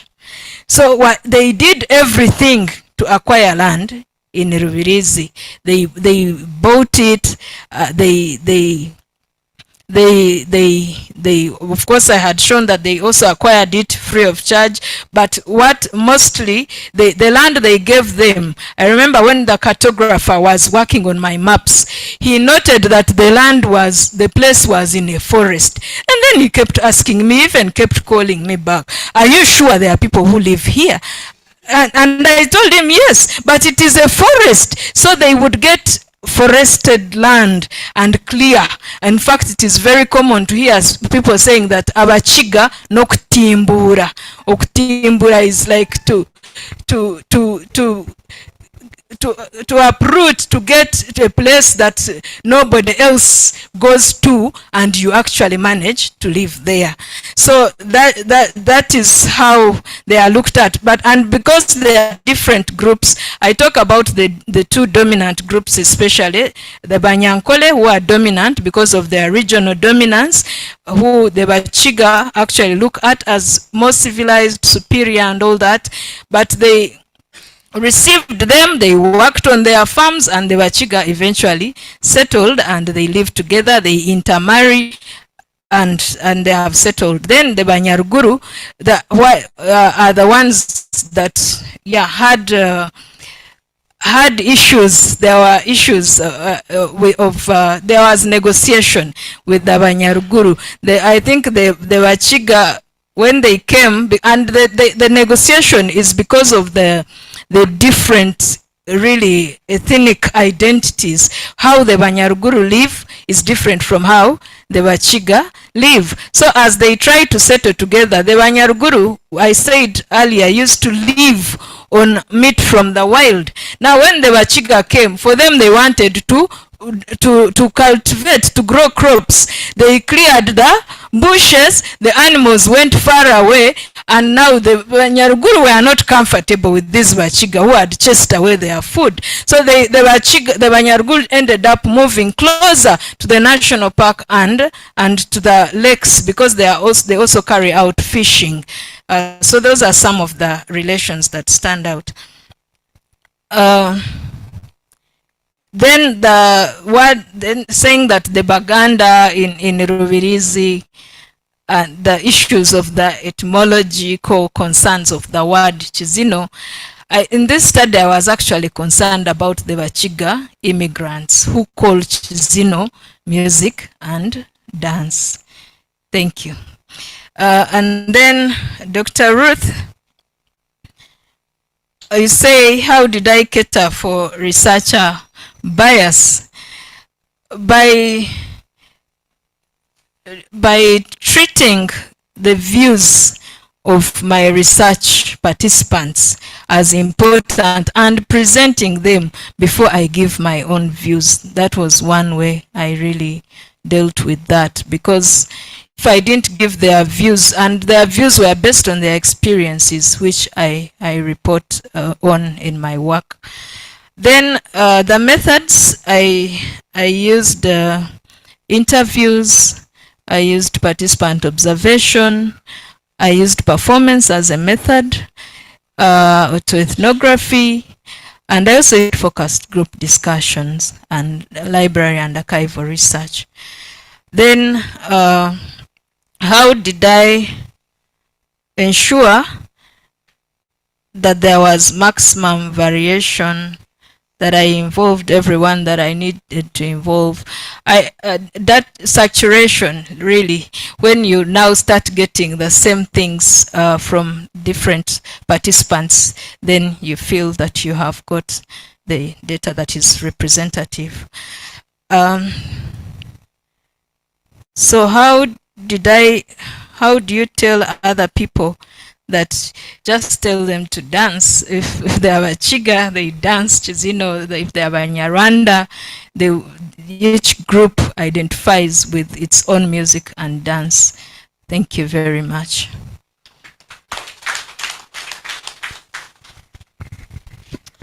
Thank you very much, Pamela. I think we've come to the end of the first session. I will now ask my team to retreat with me, and then we'll come back. Please don't go away. Stay on and wait for the final whistle.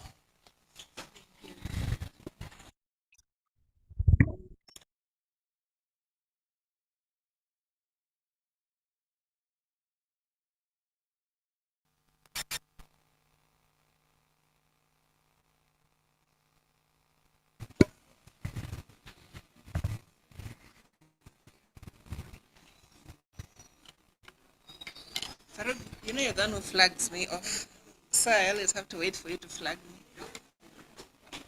No, okay. Good afternoon. Good afternoon, Pam. Good afternoon, Doctor. Okay, that's great. Thank you. We're sorry we took a little bit longer because I was trying to practice the Kizino dance with the hope that I would be able to do it when I return here, but I wasn't a good student. I need Pamela herself to take me through the different categories of the dance. So I I would like to thank all of you here and our colleagues online for staying with us, being very patient with us, and supporting our dear candidate who has done very well. Congratulations. I think we can clap louder than that. Thank you. Thank you so much. Thank you. Oh, did you hear that? Okay. So, yes, our colleague from mathematics, that is how we do things this side. And yes, that's how we do things. That's how we do things this side. But and thank you very much for making it. So, Pamela, you've done very well. We are all very proud and we celebrate you. But again, as you know, there is always the but. The work is very good, but it can be better. Okay, or the work it's really, really good, but we want it to be like super, super excellent. So there are some comments for you to address, and I know that you can suspect some of the issues from the discussion that we already had in the room. So because we've been sitting here for a very long time, I don't want to read through every small thing that you have to do, because you'll get a clear report from Secretariat, but also we've discussed this closely with your supervisors, and so they know some of the things that you'll need to address before you finally submit the 3 copies of the book and everything else that goes with that before you're cleared for graduation. So officially you have the 3 months to address the issues raised. So whether you use the 3 months or use a day or use a week, it's entirely up to you. But of course we want you to graduate. So if you have to graduate, then you know you have to work within that time frame. And you know that you'll be able to do that, especially given that you're in charge, very much in charge of your work, as you demonstrated here. So is there anything I haven't said? Out of excitement, I can forget. What haven't I said? Yes, you'll work with your supervisors, but Dr. Nicholas Sempija will oversee the work, meaning that you'll have to write a letter, an overseer's letter to the director DGT to say that he confirms that you, Pamela, has addressed all the comments which were raised, and he can only do that after you avail him with the revised version of the dissertation and the compliance report. Okay, anything else I've forgotten? No. I've not announced that she has passed. Oh, really? What were we clapping for when I said she did very well and said congratulations? You want me to say she has passed? Okay, Pamela, you have passed.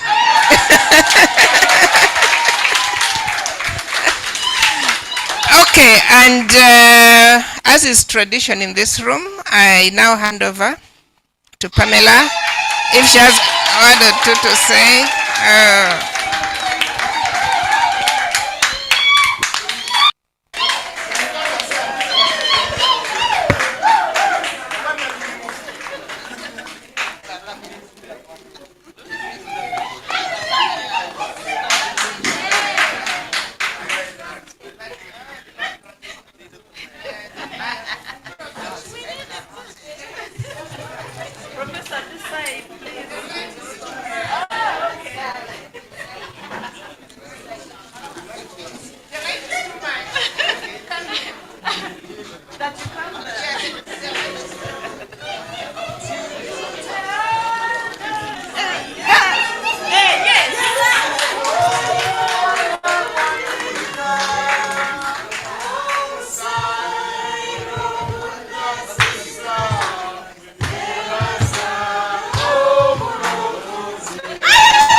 Oijore wakarijitoke manzi, oijore wakarijito, oijore wakarijitoke manzi, oijore wakarijito, oijore wakarijitoke manzi, oijore wakarijito.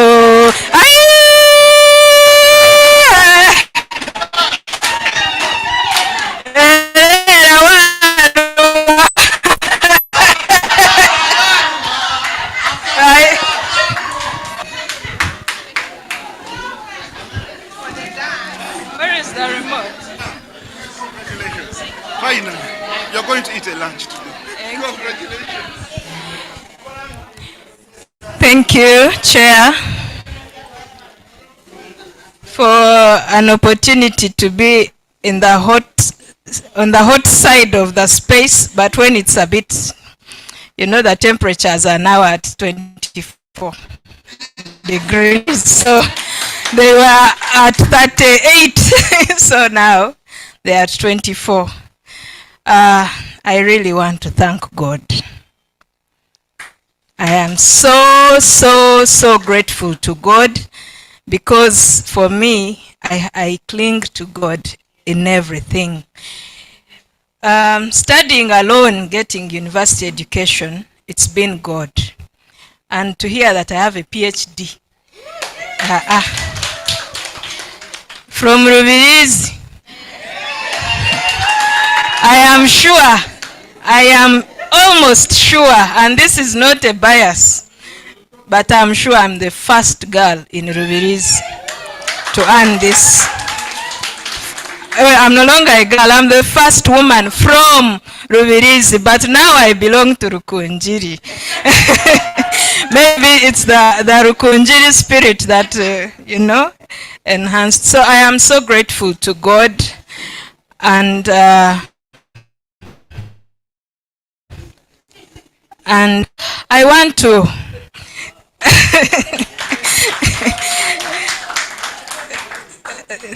thank you. I want to thank my supervisors. Yes. I want to thank my supervisors. Without them, one, I don't think I would have even enrolled for a master's in the first place, before the PhD. So they have been there for me. Professor Mercy, I thank you. I thank you so much. You pointed me to a lot of literature around my area on ethnic identity and what. I used to have some biases which you really kept pulling out of me. I thank you. And you, whenever I called on you, I need this, I need that, you really didn't push me away. I remember even when your late mother, may her soul rest in peace, was very sick, but you would still sometimes steal time off to just check on something that I had brought to you. Thank you so much. Professor Nannyonga, what should I say?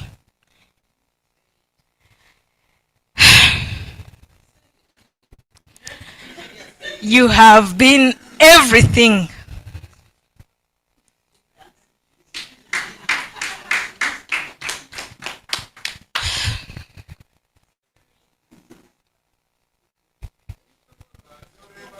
Let me engage first.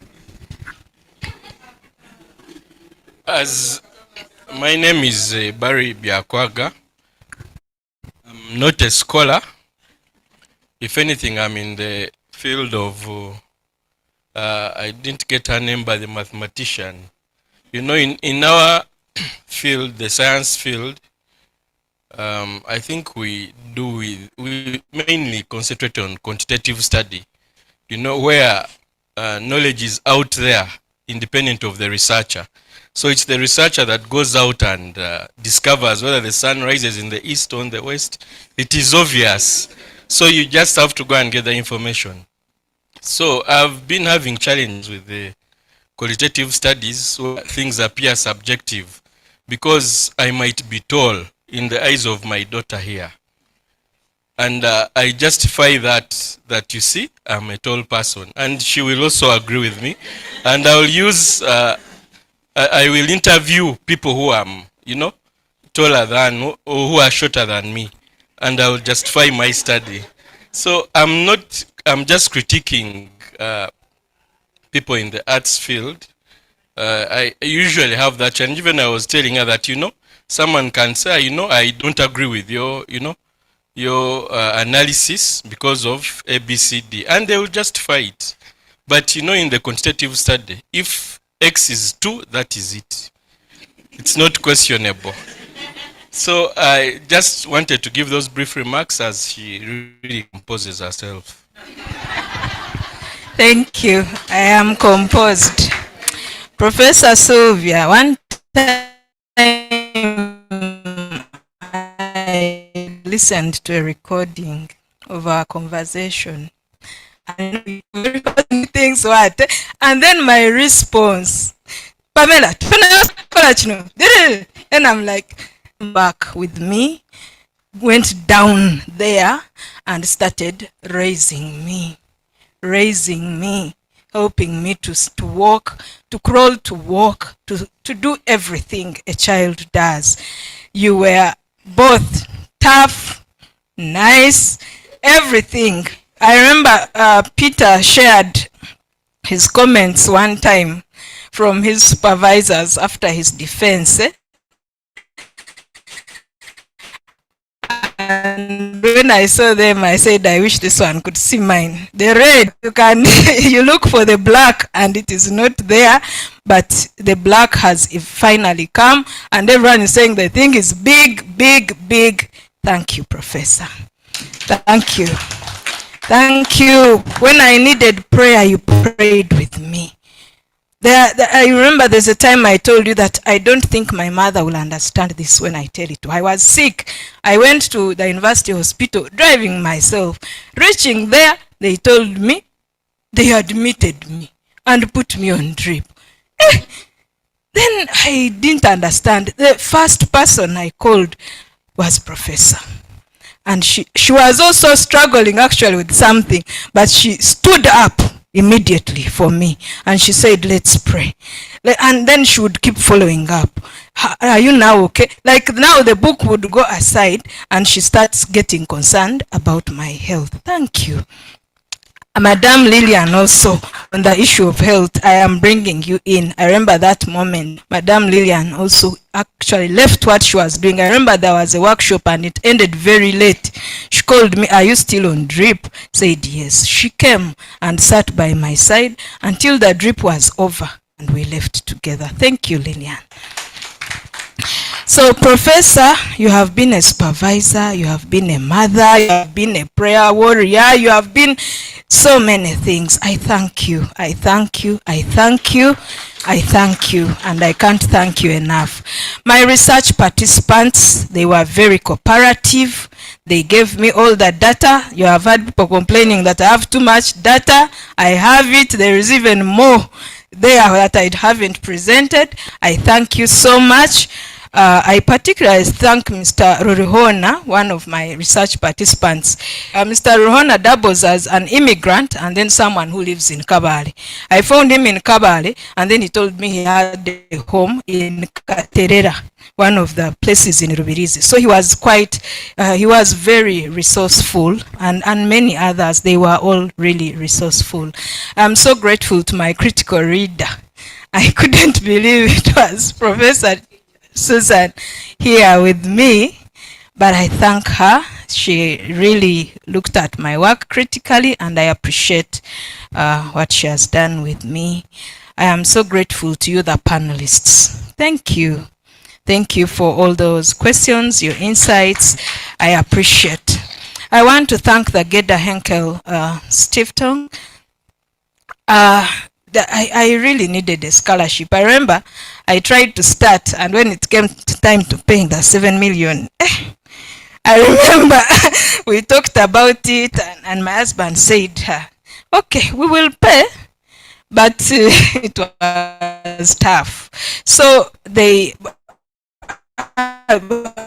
we have young children. The uncle really came in handy to support this process, and I appreciate them so much, so much. And together with the coordination office, the things that the coordination office does really wow. They make us write reports, progress reports all the time. They're demanding for this and that, and it's what pushes us to really work hard and not look here and there, trying to look for other things, but concentrate and do the work. I am so grateful to my doctoral committee. I want to really appreciate you, Dr. Kagolovia, Dr. Chibirige. I want to believe you are online, and in a very, very special way, Dr. Makwa.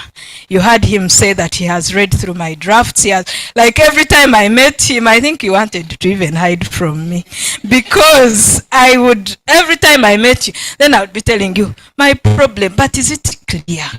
Is it? Then you'd say, you keep working, think, and he taught me, don't be quick to write. You will not write correct things. First think.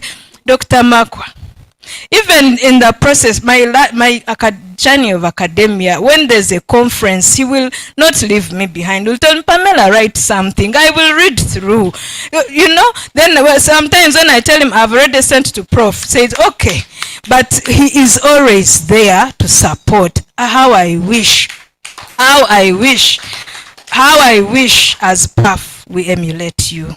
You are one in a million, Dr. Makwa, and I really appreciate you, and I'm happy you are a member of my doctoral committee. And while people might not see the value of these members, for me, I saw it. These people, Dr. Kagolovia, I would find him with some huge books reading, but I first sit and tell him about my work, and he would stop what he's doing and attend to me. Thank you so much. My colleagues at PAF, you are all very supportive. I appreciate you.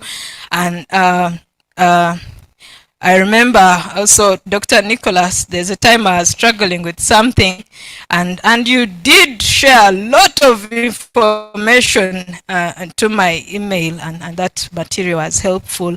And many others have been encouraging me in one way or another. My dean, you are very nice. You're not just a namesake, but I would come to your office and sit, and then you tell me how to really remain focused. Dr. Veni also, Dr. Mbabazi Veni, my namesake. I remember one time you met me just near the canteen there, Madame Winnie's place. You don't remember. And you told me, with PhD, at least 30 minutes, make sure a day does not pass without you committing at least 30 minutes to your work. And I followed your advice. Thank you. But there is no day you can just sit on that work and spend 30 minutes. It will be more than 30. But even when I was on the bed, at least there's an article on the phone. I look at it before I sleep. So thank you so much. And of course, all other colleagues, they would meet you, ask you, how is it going? Please continue. You are all pushing me in the right direction, and I thank you. And I want to appreciate also the college leadership. There's a day the principal met me. We were having, I think, a conference in the main hall, and said, hello, sweetie, where is your work? The sweetie was good, but now the question, where is your work? Hey! So everybody is really concerned, and I think this college really, we are going to go far if we remain supportive like this. I want to thank my cohort mates. Thank you so much. I don't know, I see Lillian. I don't know if others are still here earlier. Alex, yes, thank you very much for your support. And others are online. Thank you very much. It's been a very supportive cohort, and I'm happy I was their leader. And so I thank God that that we are moving as a cohort. I also want to appreciate the previous cohorts, the cohorts of the Dr. Namanyas. They were always helpful. Would ask them, you know, Lugambo, about what happened. And Dr. Namanya particularly, I think I bothered you the most. And I think Dr. Okok, I used to really ask all the time. You'd find several missed calls and return them. And I appreciate what you did for me. I want to thank also, before I leave that, I want to thank my students. I have a student who I taught in Weranyanji, Sarah. Thank you for coming all the way. She's also a scientist, but she's here, and I appreciate that. I want to thank my current students and former students. Many of them were online and maybe are still there, and some of them have come here physically. I appreciate you. Thank you for supporting me.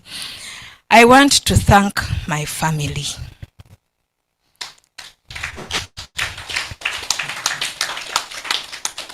I want to start with my mother.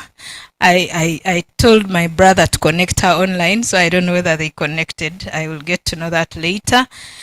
She has been in Kampala, so I didn't feel like burdening her to come back, but she has been supportive, very supportive.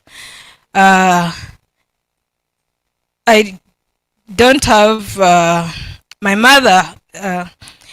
I mean, the things she has done, for her, everything I tell her, she just says, I am praying for you. And she has prayed for me. She has prayed for me. She has been there. She has moved with me. You know, in whatever situation, she has been there. And I thank her and appreciate her. I want to thank my sisters and my brothers. Please stand up.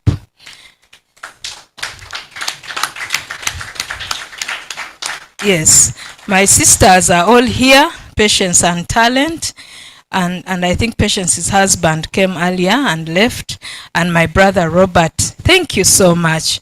Robert, the many times you called me and I told you I was busy, I can't show up.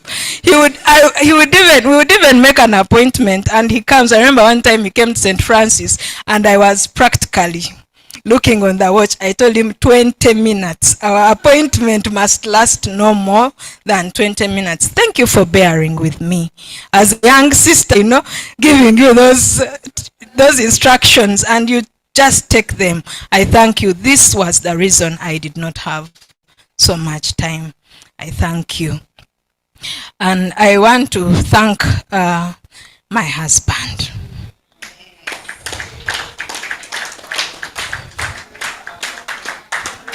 Barry, this man has supported me. The meaning of the word support is in him. From the beginning, even before the beginning, encouraging me, Pamela studied. I got pregnant. Pamela studied. Then I had my excuses. But he has supported me. When I would have an appointment with my supervisors, I come back and I have to give a report. What has Professor said? What was in me? So what? And even the theories, you can see, even as of last night, he was still telling me people might have different perspectives from what you have, but that is what a qualitative study is. He has been very supportive, and I'm telling you that he started even before. My husband was in SMAC when we were in high school. I was in Weranyanji. He would send me past papers from SMAC. He has supported me. That's why I say the meaning of support. He would send me past papers to Weranyanji, and of course I would send to him, but give to my teachers there. But even I remember, even when we came to Makere in first year, I had not registered. He's the one who supported me even in registration, settling. And when as I pursued these doctoral studies, he was always there with the children, like not blaming me for anything that is not going right at home. That when the children fall sick and I'm not there, he appreciates that I'm not there. We have had to go for conferences, we have had to travel, and he stays with the children, and they're okay with it. And I really, really appreciate you. I thank God I found you, or you found me. Thank you.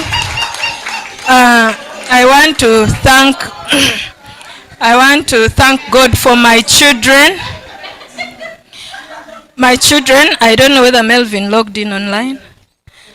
And the others are in primary school, so they're at school. And Kisha, thank you. Thank you, Mama. She has been she has been part of this process. In fact, people call her the PhD baby.